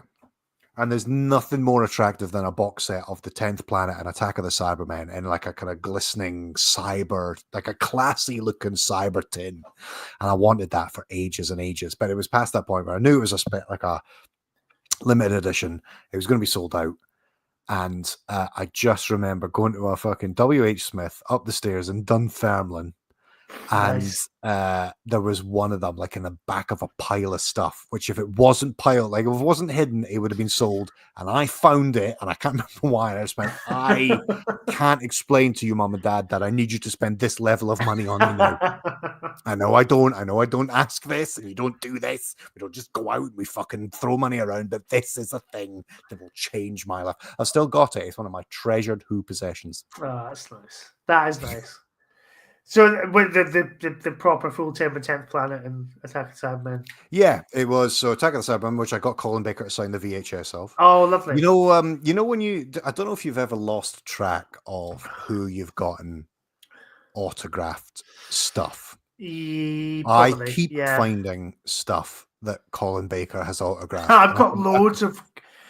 Yeah, I think it was that Medicinal Purposes event. He was just signing it. It was in the days where like. It wasn't like per item. Yeah. It was like you paid to get in and you got whatever you wanted. Because I got Medicinal Purposes autograph because that's what he was there to promote. So I felt I had to buy it. So I had that signed. I think I've still got it on my shelf somewhere. I got Vengeance on Valor signed. And I'm pretty sure I got Jubilee signed as well. In fact, I can probably solve this conundrum right now. Bear with. And we're heading back to, I think it was Gareth Bowley said, the Mark's Advent calendar of Doctor Who stuff. Look at him lovingly admiring it. No, I don't know where my copy of Jubilee is, but I did definitely get there it is. Yummy. Hold on, let me solo that. Ooh, delightful. There we go. I've also got Vengeance on Valor signed by Colin Baker and Nabil Shaban, but I think next time I'm at a convention when Nicola Bryant will inevitably be there, I'll get that signed then. Yeah. I've got him in my Doctor Who Legend book. I think I've got 2 Doctors signed. I've got I've got him on this as well. VHS signed. Sorry, you just reminded me. Of course, I've got him on the bloody. All your Doctors. All the Doctors as well. There he is. Him, Sylvan, and Paul. So who have you got? You've got. I think we did this last time, but yeah, I've got Davo. Yeah, Pierre Davison. And then I've got where are we? Colin Baker, Sylvester McCoy, Paul McGann, David Tennant. You got a Paul McGann. Yeah. I'm going to go and see him at Dublin or Ireland, Comic Con Ireland. That's what it's called. In January. I don't know what to get him to sign. Get him to sign my copy of With Neil and I, if you could. That'd be nice. 2 Mark, Paul McGann. Cheers, I don't know. I'll pay you back later. I'm trying. Do I want to just get him like bog standard, like sign the DVD? My first exposure to the TV movie was obviously watching it, but like when I think about the TV movie, it's a VHS, and I'm like, should I just get like an eBay of the VHS? Because I've got like a bunch of Star Trek VHS signed. And Captain Kate Mulgrew is supposed to be coming to another Dublin convention at Easter. So Robert Picardo and Kate Mulgrew. I may be there for that. I can't make the one that Paul McGann's going to, but if Kate Mulgrew's, I don't know why I really want to meet Kate Mulgrew. Captain Janeway is a fucking badass, and Voyager got me through a quite dark time in my life. Like, because I was like, there's something comforting about Voyager as a Star Trek show. It's not pushing the envelope. It's a bit weird, and it's just kind of like, it's quite a comforting experience. I think you should come over. Like, it's a captain. You gotta travel. Yeah, you gotta travel for a Star Trek captain. Yeah, and like as as #1 Star Trek fan, Cameron Phillips says, that's Star Trek. Yeah. So we converted him. Oh, cosplay as Shockeye for extra effect. Oh, sorry, that was related to just show Nicola Bryant a photo of your dog. Most blokes do that, and she'll show them her puppies. I know, Cameron. I know, and I have a dog as well, but I'm not willing to pimp him out for Nicola Bryant. I'm sorry. No, and I'm just going to put this on screen but not address it, and everyone can read it and have a laugh. And everybody knows exactly what we're talking about. So I'm going to get. So I got Robert Beltran to sign my Caretaker. I got Robert Picardo to sign the kind of the second volume in Star Trek VHS. So I'm just gonna commit to getting Series 1 of Star Trek Voyager on VHS and getting each of the cast if I can. It'll be the work of a lifetime to sign one of the covers, because they are actually one of the most attractive covers. I can't remember who I was talking about this to. When people stick out box sets now, it's just like one single promotional piece of art. Yeah. Do you remember when VHS had its own bespoke piece of artwork per story? For just 2 episodes. If you're talking Star Trek. Yeah, or Doctor Who per serial, Yeah, I do miss that. It's but hey, that's progress, really, apparently. It's not. I mean, like physical media. I suppose now they've got the disc. They just do the disc art, but it's just like you've just got a photo of somebody on a disc. That's all it is. It's not like a lovely bit of bespoke, art, I guess. Yeah, it's not. Movie posters aren't even that good anymore, are they? Like No, not really. Not really. They're not as. You still get a few belters, but the best ones you get are always the sort of custom ones that they do afterwards. So you get like artists getting commissioned to do like custom like actually hand drawn or like hand designs posters after the fact. Once a film sort of attains a sort of level of kudos, there's a really lovely print of. There's 2 actually, and I love the film, but I don't know if I want to get 2 separate prints of that film. The Banshees of Inisherin. There's 2 really great. I can't remember the names of the artists now, but there's 2 artists have done like really 2 very good. One is of Thingy's house on fire, and then the other one's just of the 2 of them like in the pub. But it's like a hand drawn painting of just them with like the 2 pints of Guinness. And it's like, I love that film. But then I've only got so much wall space. I keep buying things now. Yeah. And I keep telling myself, well, that's fine, because I can swap them around, change the setup, and I say, but then where are you going to store all the picture frames? It's got loads and loads of just framed prints, Yeah, when it gets into the hands of fans, creative fans, there's such wonderful artistry. Definitely. And I also that's what I love about Redbubble, though. Like, there's so much stuff on there that's just fans being really creative, like that Android Invasion T-shirt I got. Yeah, where it's the poster for Westworld, but with Sarah Jane Smith with the android face. That's a really cool thing. And the thing is, I don't feel like faces on faces. Yeah, you're not wrong. You're not wrong, Daniel. I think that is what it is. It is that thing of like it's to be seen on on your smartphone. Although saying that, Letterboxd does have the option, like for like there's like loads of different posters, and actually, like if you sort of see Letterboxd there is, actually you do see that like posters do actually look, that's the original Die Hard poster. That still looks quite cool in a little thumbnail form. You can still, But anyway, that's enough. That's enough old men fucking waving a fist at clouds. Posters. Would you like another round of Degsy's What? Yeah. Is it I game? would. All right, so let's see what we've got. Okay, well, I went first last time. Do you want me to go first for you this time? Oh yeah, sure. Okay, cool. Okay, cool. Fucking Gareth, mate, where are you off to? Another train change? Where if I on do earth not are you make it going? back. Oh, sorry. If I don't make it back on, I thought we were going to get like his last will and testament for a second. Yeah. If I don't make it back, tell my wife I love her. And yeah. Where do you want the Trans-Siberian Railway or something like that? Would fucking. I bet he's just trying to get to like the smallest possible distance in Britain. Yeah, and it's just that scans. That scans. Yeah. Heaven forbid you can get a direct train in this country. Yeah, and this is what I like about our community. Yes, Daniel, mate. Safe travels, Gareth. Thank you very much. Right, go. Okay, so 15 questions for you, Mark. Okay. Go. What's the category, please? Oh, sorry, it's in the house. In the house. In the house. So a household item. Is it a TARDIS piss mat? Ding, ding, ding, ding, ding. It's not. Okay.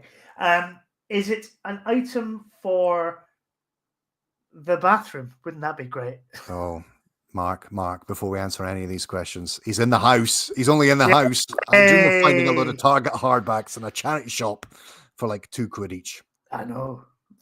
They were all paperbacks, but yeah, it was pretty good. It's not a bathroom rule. Well, I mean, look, it's up to you, mate. If you want it in the bathroom, you can have it in the bathroom. I wouldn't put it in the bathroom.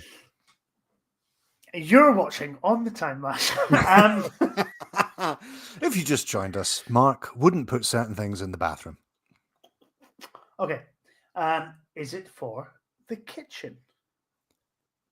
Again, it's very multifaceted. You can have it in a number of different rooms.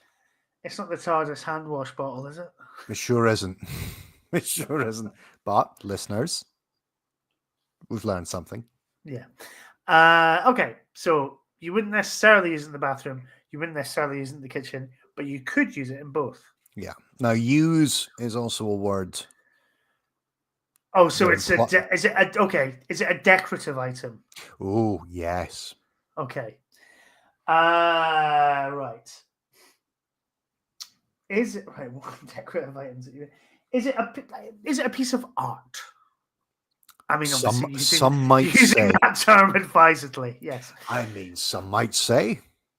Some might enjoy it as such. Not necessarily. Is it a picture? There's certainly a pictorial element to it. But is it okay? Is it like a picture you would hang on the wall? Oh, tough to answer that without giving it away. Okay. Is it a poster? Let's go with that. Let's go more specific. No. Okay. And more specifically, all the Target novels were a $5 for 3 at the first Carlisle Comic Con in 2018. So, unrelated. Wow.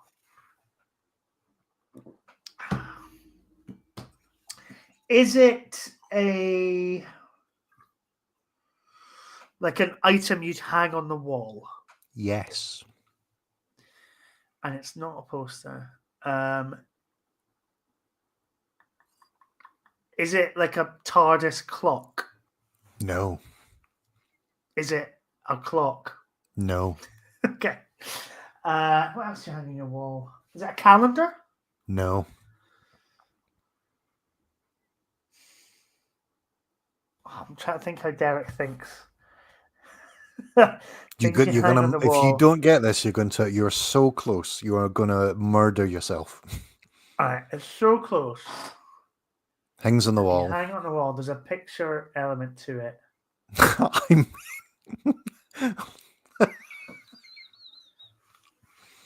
Hangs on the wall. Hangs on the wall, and there's a picture element to it. What does that mean? That's what you fucking said. No, I'm saying, what does that mean, Mark? It's a fucking. It means it's a picture of some description on the wall. Yeah. What are you You're so close, man. You're so close. Is it a picture on the wall? Yeah. Doctor Who related? Yeah. Is it the Mona Lisa? It's no, man. Sorry, that was facetious. But that was good. I'm trying to think of Think of a wall. Yeah. What do you put on a wall?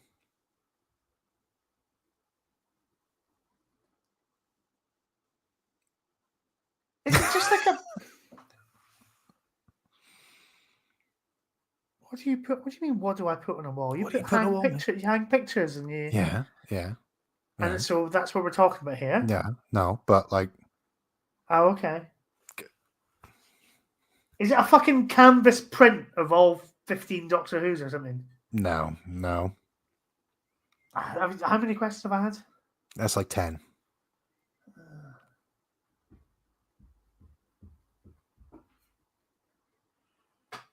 Have I owned this at any point in my life, do you think? Nah, I don't think so. I don't think so. If you were to put it on the wall, and indeed the ceiling, you might have to have a conversation with your significant other. It's quite a dominant element. It's not Doctor. It's not. Oh fuck! In the 80s, there was Doctor Who wallpaper, wasn't there? Mate, yes, that's it. That's exactly it. Yeah. You know, the Peter Davison Daleks kind of. Yeah, fucking... I don't know where it is now. I think I've still got it somewhere. I used to have the. I think I bought it in Cardiff actually when we went to Cardiff with Derek in 2007. The Cyberman lampshade cover. Yes, from around that same time. Yeah, do you remember that? Yeah. Do you remember when there was like that was the prize that they would give away around about that kind of like Peter Davison era? Yeah, like yeah. There's a load of like morning phone-in kids shows. They'd be like, "You've won TARDIS wallpaper." Like nobody's ever putting that up. No parent is redecorating their child's room with a prize they got on fucking Live and Kicking or whatever the equivalent was. Cool. Okay. We got it, mate. Within the points. Yes. Congrats. I don't have a Doctor Who themed review to perform for you. Oh, that's a shame. Okay. Here is yours. It is the category here is figures. Figures. Okay. So. Okay. Is it classic series? No. No. Okay. New series. Is it ooh, yum. Is it a character options? Yes. It is, okay. Is it RTD era? Yes. Yes, okay. So it's going to be like, is it Ardal O'Hanlon dressed as a cat, or is it fucking exploded or faceless Granny Connolly or whatever it is? Well, I think it's best to remember that he didn't. Yeah, okay. Okay. It's okay. Is it like a main character? Is it a doctor or a companion? No. Okay. Is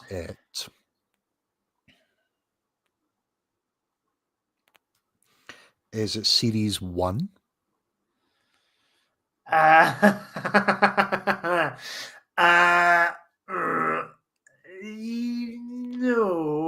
No. Okay, so is it a character that appears in a few series? No. Okay. Although, well, no, this is hard. This is a tricky one. No is the answer to both of those for the figure element. So yeah. Okay, I'll stick with no. Oh, interesting. Okay, then. What does that mean? Okay. What does that mean? And it's not a doctor or a companion. So is it like... Okay, so is it something generic? Is it like a Dalek? No. Okay. Is it... it's not in series 1. So is it series 2? Yes. Yes, okay. Although... in DVD terms, I'll add a qualifier there to help you. In DVD terms? Oh, interesting. DVD terms. Okay, so is it like the guy who owned the horse from The Girl in the Fireplace? Did they do a figure of him? No. Okay. In DVD terms, is it like a Toclafane or something? Is it? No. No, okay, but there was a kind of raised eyebrow, like maybe. Okay, No, no, let's there was just see. a... Is it? It's not faceless Grand McConnelly, is it? No. No. Okay. Is it's just guessing now. Okay, let's be more specific. Is it? So it's is it in series 3? No. No. Okay, so it's series 2. So what are we looking at? Kind of figures here. Trying to remember what the story is. Okay, is it like is it a Cyberman? No. No. Okay. You've got Are 2 you keeping track? questions left. I've got 2 questions left. Fuck. Yeah. Okay. Character options. It was in series 2. Could have been in series 1. There's a DVD element to it, so that means like is it in like a deleted scene, or is it okay? Is it is it a David Tennant dressed in Eccleston's costume? No. No. No. Okay. Is it So your last question. Okay. Oh, what's this? What's this? What's this? Ooh, what's this? I don't know that you were doing that. I was intrigued. Oh, sorry. I thought you were giving me a clue. I was like, is it the little vial that Davros wanted to crush? Is that? I was like, fuck, did they make a thing out of that? Okay, last question. I'm not gonna get it. But let's make this a good question. Is it? It's not like it's not the TARDIS playset, is it? No, it's not. Oh, now it's a tricky one because okay. Derek has classed it as figures because there is a figure element. But I wonder. But I still don't think you would have got it if I changed the category to toys. What it is the Doctor Who Time Squad. Hold on. Oh my god! Which I vague. Let me just see if I turn my Doctor Who Time Squad. The fuck is that? So it is. It's basically like a spaceship and a figure. Yeah. Like a little tiny figure. So this one is a Slovene cruiser with a Sycorax for some fucking reason. I don't know why you wouldn't just put a Slovene in there. But that's that. Like, this is what I'm talking about. I didn't even know of that thing's existence. So Derek texted me this evening just before we started. He said, have you ever seen that before? And I said, well, I remember seeing little vinyl Doctor Who figures like that Sycorax thing, but I don't remember this kind of idea of them with the sort of spaceships element as well. Yeah. They were art. So like this is, and he did warn me, Ben. This is hard. I'm guessing he's talking about the quiz element of. But you're right. Like this is but this is kind of, I love this game because you find out stuff that you never. So there's a whole batch of them, 30 times Time Squad. Yeah. And what was it like? Just a collectible playground game? Is that what it was? Well, I don't know. So they're just like little tiny kind of cutesy vinyl figures. So you've got like, look here, you've got. It's not ideal. I wonder if can I hang on. Let's just try something. It might not let me do this, but if I make you host, yeah, I think I can do that. Well, you should be able to. You're the host. I believe. What if I fucking clue share screen? Yeah, can you do that? You select window or screen, entire screen, allow. Are you seeing that? Oh yeah, add to stage. Right. Okay.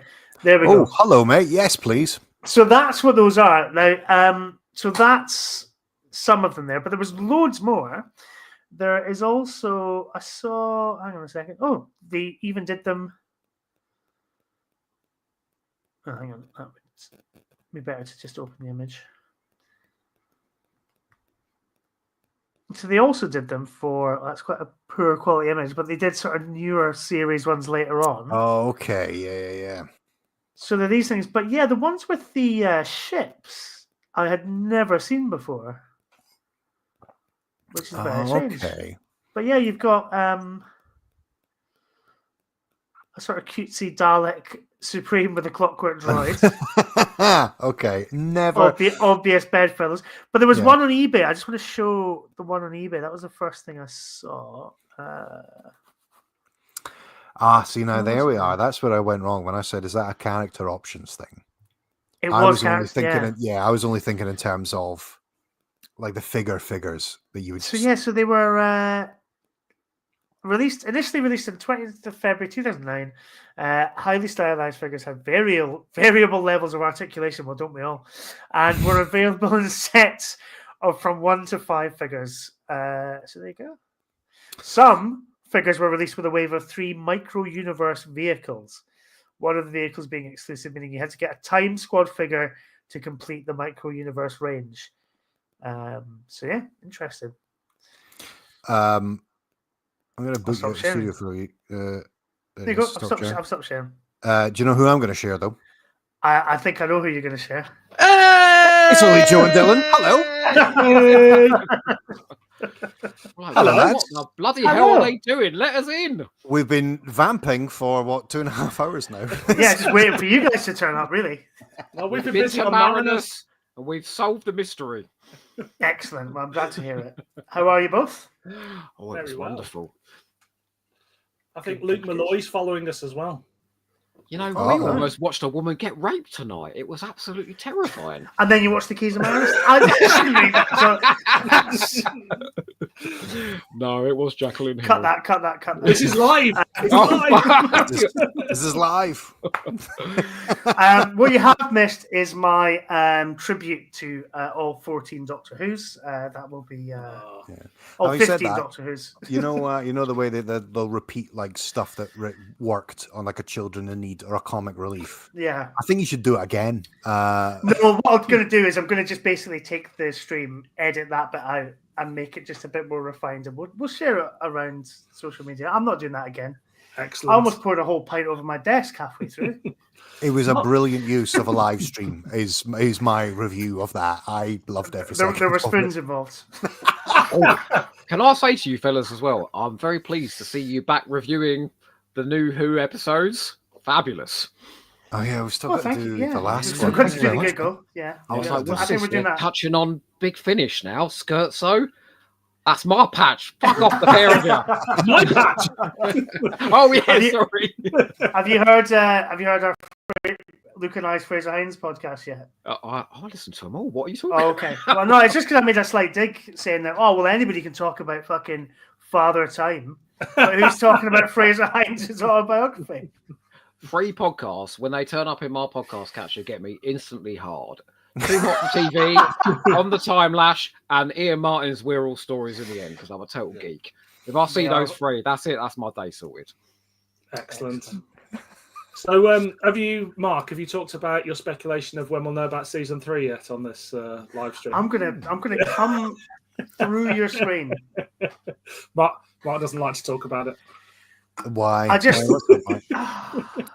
because nobody knows anything. Stop pretending we know things. I see about 14 articles a day popping up and telling me. Yeah, and that's why I quit. Do you think we will have a season 3? No, you've fallen into the trap. I only said it to wind Mark up. I don't want to have the conversation either. Well, you don't want a season 3. That's your problem. I do, just with somebody else. Would you like to do it? Yeah, I'll do it. Oh, I'd love you to do it. I'll be hitting that reset button so hard. Would have been as showrunner or as the Doctor? Oh, yeah, as the Doctor. Yeah. My little mate here, hang on, which side? There he is. Look, he wouldn't have a hope in Dylan's reboot, would he? Here's the Doctor. It's just Doctor Who in an exciting adventure with Weatherspoons. And it's just how much money can he spend? That's kind of relatable, though, isn't it? You've got to bring it back like to that because you could get BBC Interactive back in operation, and you can like send drinks to the table during Weatherspoons adventure, couldn't you? I'm so glad Dylan and Joe are here because now I can finally go for a piss. He didn't trust me. He didn't trust me to vamp. You know, Yeah. he was forever getting up to his look. I mean, look how delicious his bookcase is. I mean, look at all Can of we that. have a look? Yeah, actually, I do like doing this. Okay, when I'm you going to turn up in people's solo rooms. layout. So what we've Oh. determined is he's got on top shelf there. He's got a Lego Jaws. There's the shark biting into the boat. Look at all those Daleks on the top shelf. Look at them. And then proudly there, he's got his Blu-ray collection with looks like season 25 is out and in use as we speak. You see that second Dalek there, the Emperor from Remembrance? It does look like a roll-on mum, doesn't it? Well, can you zoom in on the books? I can't see the books. I don't know if I can zoom in. Let me I noticed how literate he is. He's got rid of his DVDs that are in the Blu-ray box sets prematurely, I feel. Nah, I mean, look, if we've learned anything from Matthew Purchase, it's don't get rid of your DVD because some of the stuff doesn't make it onto the Blu-ray of the corresponding story. There's some fucking continuity announcement I was never going to watch that I'll never see again. Look, you can, like, if you have the original two Doctors, then you can watch Jimmy Savile if you want. Yeah, if you're a big fan of paedophiles, it's there for you. If you have your Time Monster DVD, then you can listen. Oh, he's back. Okay. Hey, Mark, how's it going? We're just I don't know. Wonderful choices on your shelf there. You're a very literate gentleman, we see. A ton of targets, at least. I mean, I also want to check out. Can I, Joe? I'm gonna just solo lay out you because that's the dildos over there. Don't look. You got a little double whammy going on here. You got a box set of Primeval on your left hand side. You can't see it really. If I move this around, you'll see just how many there are. Look, there's fucking hundreds of the things. Look. Nice. Oh my god, that is what I call physical media. My favourite thing in Joe's screen though is behind him. He's got the 30th anniversary. Trading cards. Why can't I do this? That were all drawn, and actually they're quite. I had them as a kid and thought they were great, but they're actually quite shoddy pictures. Do you see this? Look, there's a VHS player on the shelf. That looks delicious. I think that's because Mark's got his old dodgy porn on VHS, so he keeps that.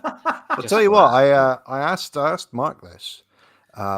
If you were to just pop behind you, Dylan and Joe, to go, this is my like showstopper. This is the thing I'm proud of. This is the thing I've got good memories of. What are you pulling off the shelf? Like you're kind of like a signature piece of your fandom. Sorry to interrupt you, Ben. Joe and I got the same headphones. These were really cheap. Oh, was yours cheap? Well, these are Marley headphones. I don't know if it's just got very similar. They've sort of got a brown bit here. Look. Oh, no, they do. Yours do as well. They do. I think tight ass, honestly. Buy expensive headphones next time. I think you should get married. I think so. Wow. He's got too many husbands. We could watch DS9 all day long, Mark. Actually, DS9 and 69. It's the best way to spend the day. You make a very compelling case. I'm trying to find now what you just asked for. The ultimate thing, in fact. Oh, there is something just there, actually. Hang on. Dylan, go on. You grab something as well. Okay. And then pick the thing off the shelf that you're most proud of. I mean, it's after 9:30. What are we expecting? Oh, what was that? I love that. Look, always good, isn't he? Is that the detail in that? Look. Oh, okay, yeah. Oh, sorry, not there. No. Only Sophie Aldridge been that close to a Cyberman before. It's quite big, actually, especially compared to actually the best Dalek ever in the world. Look, gorgeous. Yeah, that is nice. Yeah, that's pretty delicious. And then, of course, because we just did the Keys of Marinus. Ooh. Yes. William Russell and a couple of rubber-suited lads. I can't believe he bought that. Can you believe that? I bought one of those as well. You could be paying the fucking rent instead of buying those. You're about to get evicted, but at least you've got that. What's yours, Dylan? I mean, I've gone for something. It's a bit of art. Ooh, wow, okay. Nice. It's an old DWM comic called 4-Dimensional Vistas. It's not even the coolest art, and I bought it for an absolute fucking bargain. It was during lockdown, so I'm presuming that somebody was short of a few quid. But yeah, it's just an original bit of like 80s Doctor Who art. So And what is that? Is that an ice warrior down in one of the It's an lower ice panels? warrior, and you can't tell, but it's also the meddling monk. Wow. Brilliant. Okay. Yeah, there we go. But in which you can't see here, but there's loads of little you can see the outlines and stuff like that. It's fucking cool. What have you got a tenner on your shelf behind you there? Move your head a sec. It's got David Tennant's head on it. Oh, has it? Anybody You can pick loser. Anyone can pick. No, it's the ones from Christmas Invasion. Everything that came out of the cash Ah, machine yeah. had either David Tennant's head or Phil Collinson's head on it, and Says they a go. And they literally go for a tenner on eBay all the time. So I just picked one up years ago. Nice. There we go. Wow. No judgment. I mean, look at that helmet behind him. Look. I know. We've done the helmet. We had on it this last before. time. We had it last time, yeah. Look at that. It's much, I've covered it up. that's a fine, much isn't it? better eBay purchase than the piss mats we were talking about. Yeah. Okay, There's been a lot of piss mat discussion. two other lads were talking about. So, because we were looking at kind of what is available on eBay if you just look for a Doctor Who bathroom. And there's loads of TARDIS bits, but there's like a little piss mat that you put around the actual bowl of the toilet. Yeah.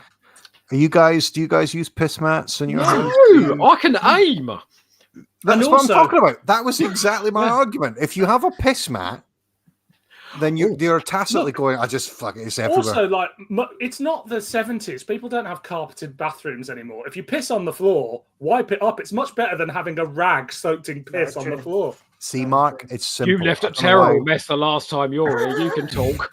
Honestly, that wasn't Actually, piss. whilst we're talking about niche bits of merchandise, can we have a little game of that? What you do right now? I just love that. You know, with the yes or no questions. Oh, Yes, all right. I've just thought of something really niche. Okay. Okay. Okay. Oh, okay. Well, you're going to do one. All That's right. okay. So should we just all go around and ask you a question? That's right. Let's do it. Okay. So we each have 15. We're going to be here all night. 15 questions each.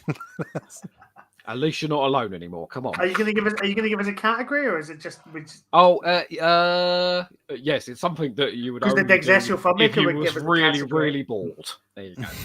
It's It's something what? we would own if we were really, really bored. Really bored, yeah. I mean, you'd have it on the shelf probably. Someone would buy it you for Christmas, but only if you're exceptionally bored would you ever get it out.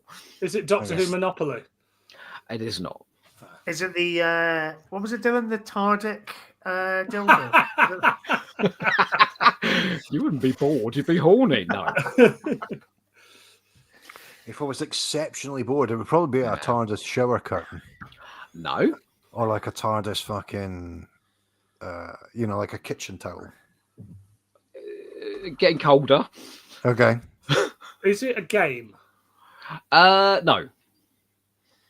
Is it a decorative item? Yes. But that's Okay, the problem. All If you Doctor to do it. True. There's very little functional Doctor Who merchandise. It's that bottle opener and that's it. I think it's supposed to be decorative if you break it out, yes. Okay. If you Is always it, get out. It's not the Sonic Draft excluder, is it? No. Is that Is real? it? Yeah. Is it a £10 note with Phil Collinson's face on it? You'd have to be very bored. No. Is it okay. Is it classic series? No. Okay, so it's new series. Is it RTD era? No. I think it came out after that. Okay, so But it's it does cover the RTD era as well. right. Okay, is it? Right. Okay, because I'm Is just it trying Sarah to think Jane's Sonic lipstick? Oh yeah, remember that was the thing.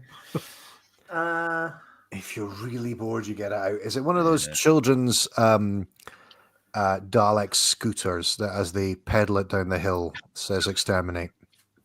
No, it's not as functional. not- it's not- as useful as that. So it's not Doctor Who Monopoly, but is it? What was that board game like? Doctor Who Escape the Dalek board game thing, which just looked terrible. No, Had he like said a little he Dalek said it thing in wasn't the a game. center. Oh No, yeah, it's not a game, okay. no. So let's try and break down to what it actually is, like, Is it an action figure of any sort? no. Okay, so I tell you what, like, is it a Doctor Who thing you'd get yourself, No. as opposed to a Doctor Who thing that you just go, my I've got family or friends who are looking to buy me some fucking thing. I'll just say that. I mean, I bought one for Mark, and he's never broken it out ever. It's still on the shelf. Never broken Ooh, it out. interesting. It's still on the shelf. Does it have information in it? Like, is it a book of some sort? Yes and no to those. Is it the Doctor Who postcard collection? No. Is it the Doctor Who Why phone did you card hesitate collection? No. It's something that doesn't reflect the love between you and your partner in any way that they couldn't give a fuck about using it or displaying it.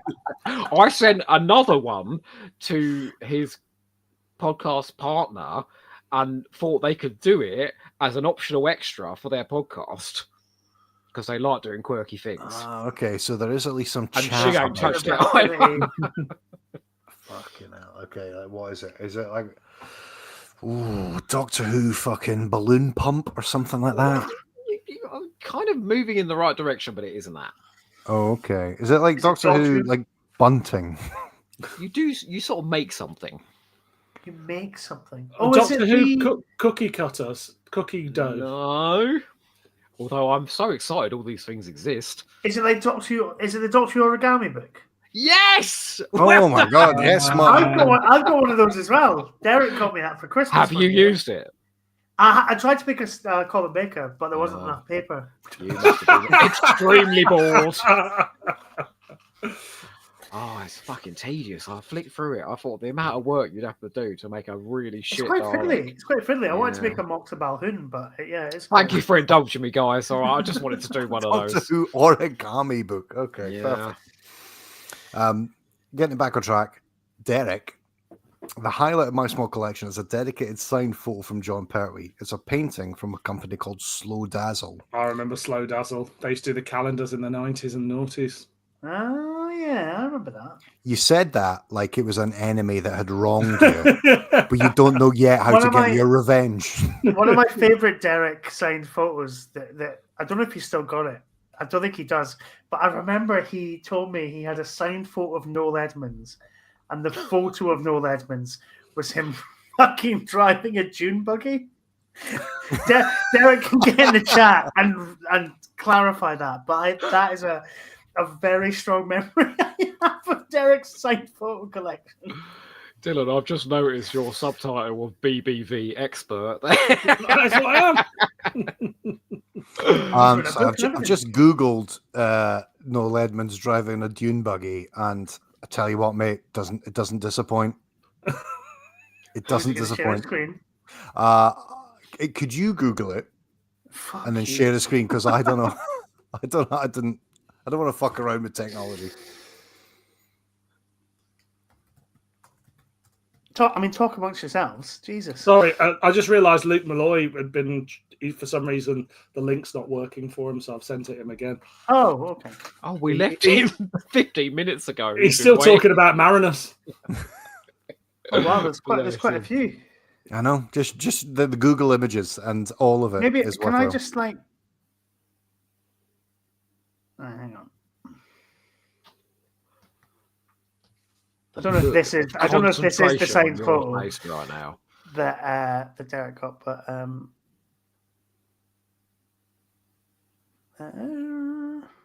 think I've got to do something.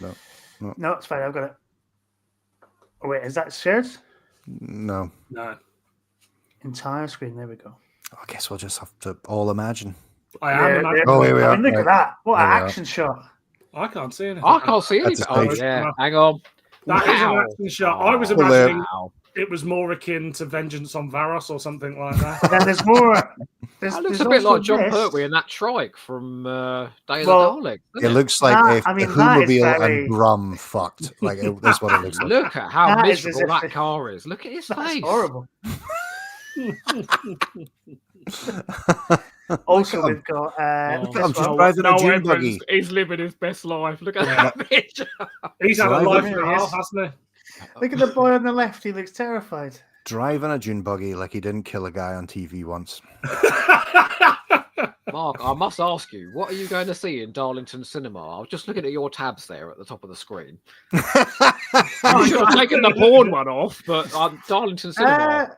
It's just a view, just a local view. I went to see Gladiator 2 this morning. Oh, That how was great. it?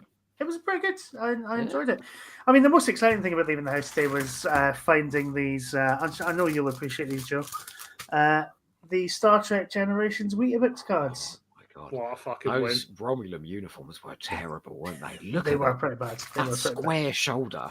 Yeah. You know, Joe. Today is the 30th anniversary of the premiere of Star Trek Generations. Oh boy! My other half always does an impression of the bit, the bit where Beverly Crusher gets pushed in the sea. Do you remember? Yes. Data, that's not funny. It's the only bit you can ever remember. It's a Data, that's appalling not funny, film, isn't it? sums up Star Trek Generations for me. I mean, Uh, they brought back Picard's family just to murder the lot of them off. Yeah. Terrible. It wasn't even the real ones from the episode that we saw. It was just some other fucking bald No. guy and child. Some When he other sort poor of French dives people. headfirst into the Nexus in the second half of the movie. Sorry, anyone who's not a Star Trek fan, apologies. And he's got those twee kids around a Christmas tree. Yeah. I thought we didn't do Christmas in the future anymore. Religion doesn't exist. Christmas It's- does, though. Christmas. I don't think they mentioned it idea any of other time. family. I think they also knew it was going to be out in November, so they were aiming it as like this is a Christmas Well, film. also, Is it a Christmas film? They Well, also it's- go- well, It's no. it's one kind of- scene. Is Die Hard a Christmas Let film? me, Is Star let me Trek give my- Generations let a me give my Christmas film? fucking brilliant Star Trek Christmas reading, right? Okay, all right. Oh, Ronald D. Moore and Brandon Braga wrote this at pretty much the same time as they wrote All Good Things, right? All Good Things is a Christmas Carol. Star Trek Generations is a slightly rubbish Star Trek Christmas film. If they'd combined those two things, it would have been a belter of a Star Trek Christmas. You know? I mean, Yeah. there was always going to be far more people watching the movie than watching the finale. Actually, it got about 17 million, maybe not. It did well. Yeah, it did really well. But they maybe should have pushed the better stuff for the movie, right? That would have had a wider audience of non-Star Trek fans watching it. Terrible movie. Can't, Great fun when you're 10 can't years agree. old, though. Can't agree. It's not. It's Love got it its so flaws, much. but I still love it. I still Love it. love it. I mean, has Data ever been more of a prick than he is in that No. film? No. You would think that would be impossible, right? I don't know. I mean, he went off with his brother in support of the Borg and really hurt his friends. That was So ghastly as well, he did wasn't it? that. That was prickish. That Yeah. The was. sons of Soong have come together. Oh, yawn. I always. Well, at find least it wasn't like the staggering. fucking Series 5 into Series 6 finale where it's just a bunch of people walking through a time Oh, hole. is that and that's Time's the end. Arrow? Time's Arrow. Oh, no, come on now. You can't be too hard on it. What about Mrs. Carmichael? Mr. Uh, Pickard?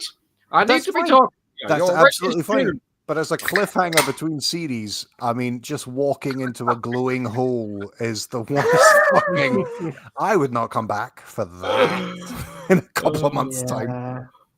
I It's find pretty it bad. the whole Patrick Stewart, Brent Spiner just being in control of Star Trek: The Next Generation throughout the films. I think is why most of the Star Trek: The Next Generation films are shit. But that's for another time. That's for the Star Trek live stream that we do Oh, every yeah, other Monday. sorry. Sorry. Yeah, let's get back to talking about Series 3. Pose box. I'm not getting involved in the Christmas film debate. I consider the Philadelphia story a The Christmas film. Philadelphia Story is a belter. I love that film. What is the ultimate Christmas film?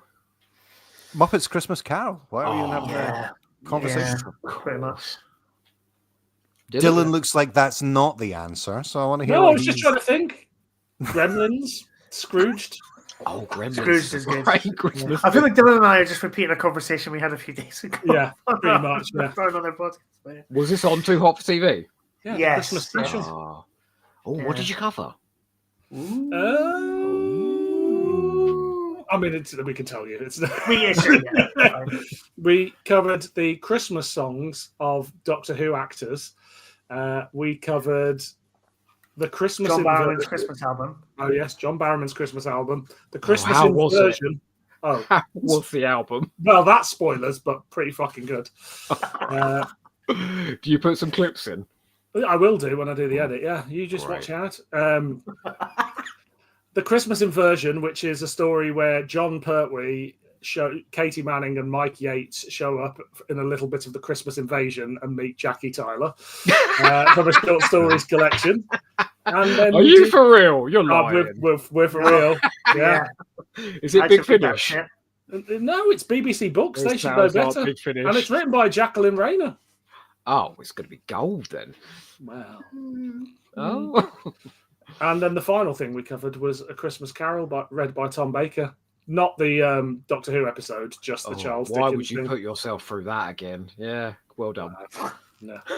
And there's another Christmas episode coming out the week before that, where it's a 2 hour. I'm recording tomorrow. It's a 2-hour commentary on a burning log that was put on the BBC America website featuring the 13th Doctor. Make of that what you will. Sounds. Oh, you told me you were going to do that. Who's you want to stick them out as Advent specials? If you've got like 4 of them, they're not all Christmas specials. Like, just do Advent. This is our Advent. Who are you doing the commentary with?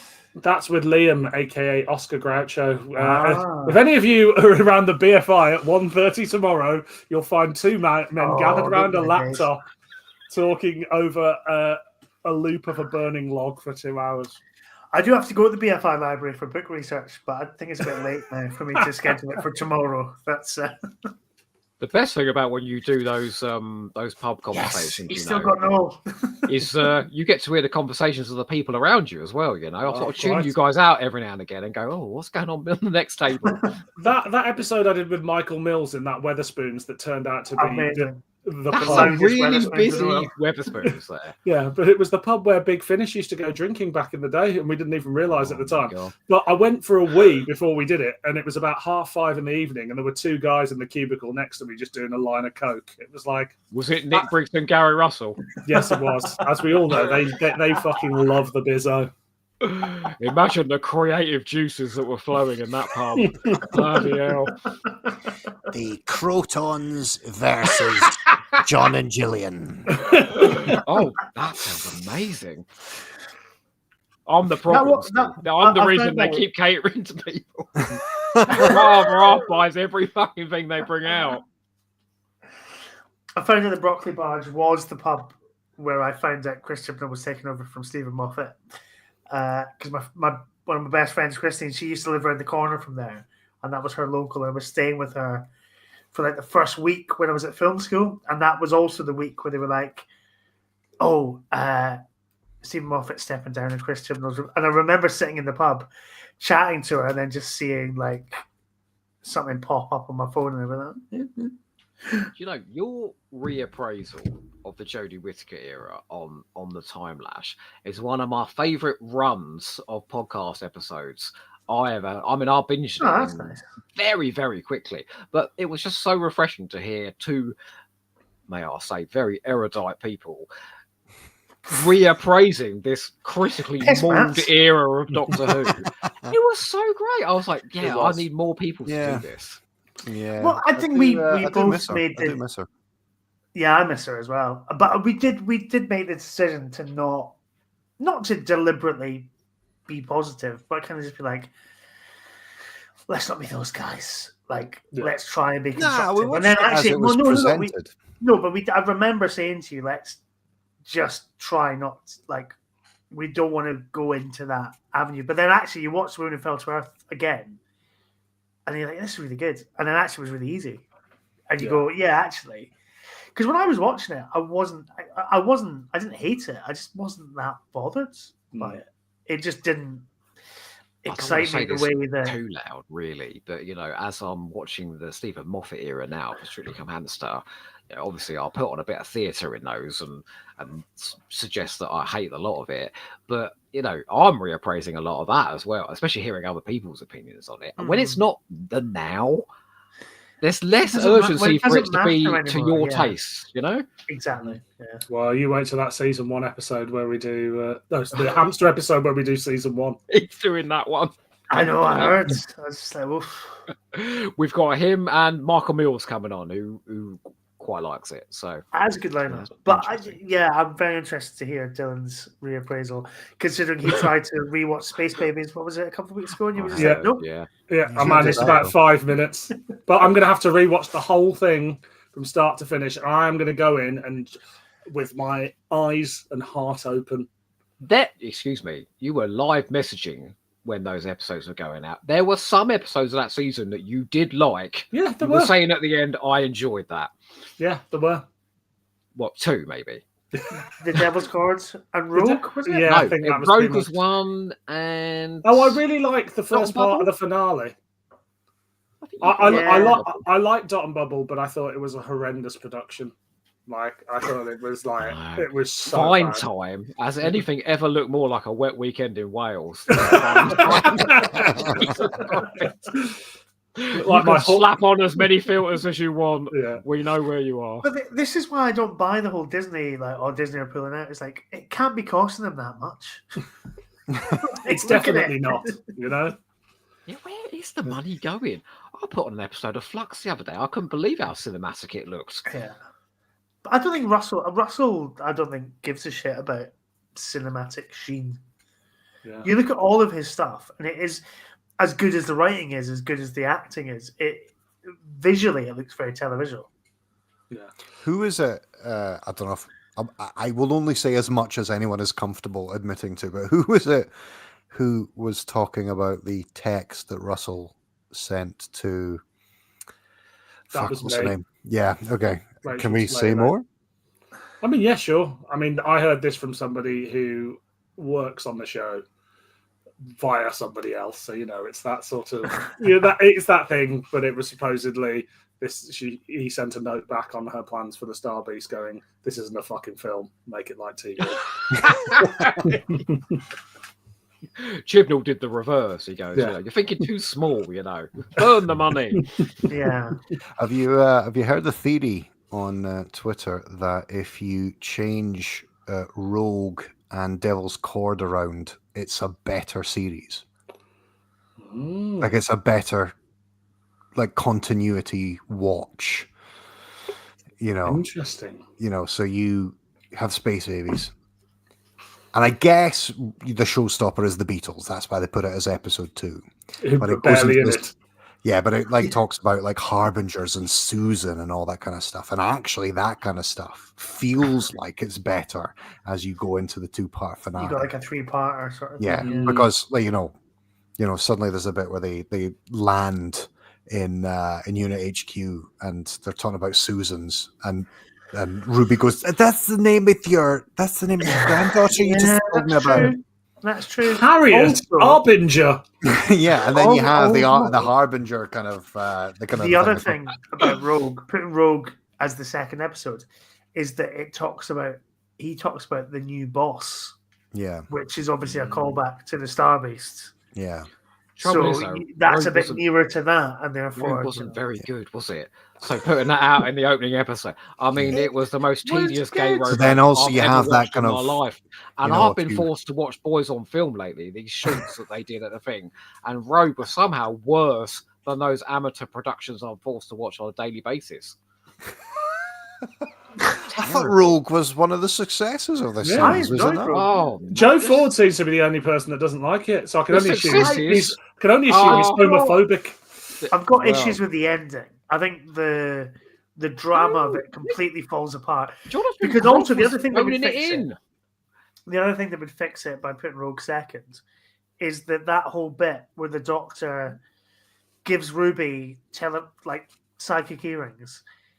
In the second episode, he wouldn't necessarily think that she would think to go, oh, I can do fucking kung fu. Whereas by episode 7 or 6, sorry, it feels a bit insulting that after all that time he thinks, oh, she's dead. She fucked it. Yeah. I just think in a season where he was trying some new ideas, Bridgerton with bird people was the laziest fucking thing. It was the most old school RTD Doctor Who episode. Yeah. And in Bridgerton, you get all those fabulous shots of that man's bum in series 1. What's his name? The half. You're not going to get beautiful man. Doctor Who. You're not going to get that on Doctor Who. We've just watched a piece of Russell T Davies everywhere. Yeah, they were rubbing bloody thighs in episode 4. Yeah, it was pretty bad. But the 73 yards I thought was fabulous, and Dot and Bubble back to back. Yeah, good. I did like 73 yards. I understand there's better representations of that story. It feels like it's my understanding is it's taken from other kind of sci-fi concepts. But then when hasn't Doctor Who done it, you know? I just had a great time watching it.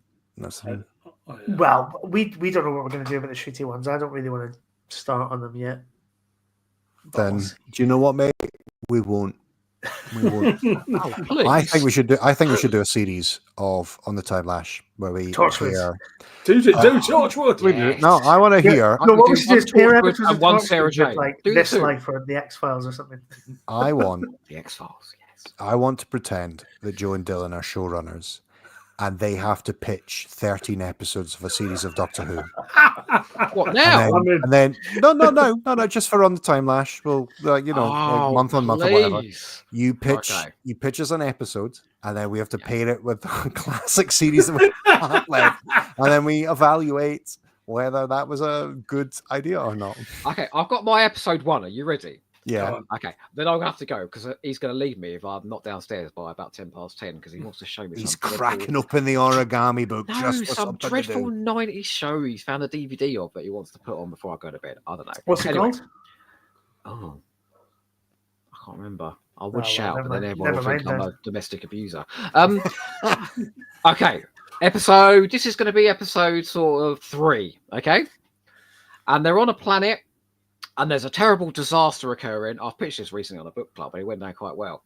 And they can't avert the disaster. So the Doctor's like, we're just going to have to get the whole fucking colony into the TARDIS. Get them in the TARDIS, and we'll get them out of here, right? And then the companion trips over or something, and the Doctor goes, "Oh, bugger it. Okay, I better go back and get her." And in the meantime, the TARDIS vanishes, and the two of them are left, right? And then the TARDIS comes back 5 minutes later, and they go, "Oh, thank God for that. He came back for me." They go inside, and unfortunately, it's now 50 generations later for the people inside the TARDIS, and that has been their home for the last 50,000 years or whatever. And they've turned the console room into an altar, and an entire religion around all the corridors and everything like that. And the Doctor now has to try and think of a way to get them out. 2 things. That's a great fucking idea.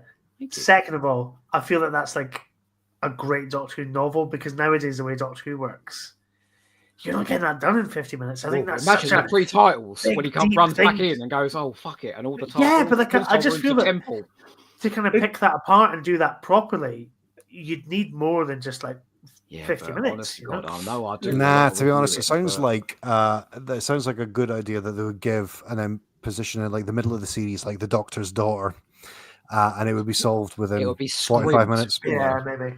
It's the me to write it. It would be terrible. He just like grab off a hunk of like coral TARDIS, grow a new TARDIS, move him in there, and then that'd be there. He's got that hammer, hasn't he? That you just. The thing is, obviously, we're pairing that up with Face of Evil. So that was quite easy. So cheers for that, Joe. Or you could pair it up with Red Dwarf because it's the cats, isn't it? And Red Dwarf. Oh yeah, that's true. I like to think that in like Enemy of the World where he sucks Salamander out into space, he just sort of falls on the console, goes whoops, and then suddenly everyone's just sucked into the vacuum of space at the end.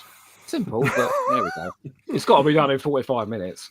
Well, that is 10 o'clock. That is technically chucking out time. Chucking out, sucking out, whatever time you want it to be, it is that time. That's salamander sucking out time. So it does sound like a great idea for a podcast, though. Invent your own season. Not salamander sucking, for God's sake. And weirdly enough, I wasn't going to the villain there. On the Time Lash presents Salamander's Sucking Out Time. Sponsored by.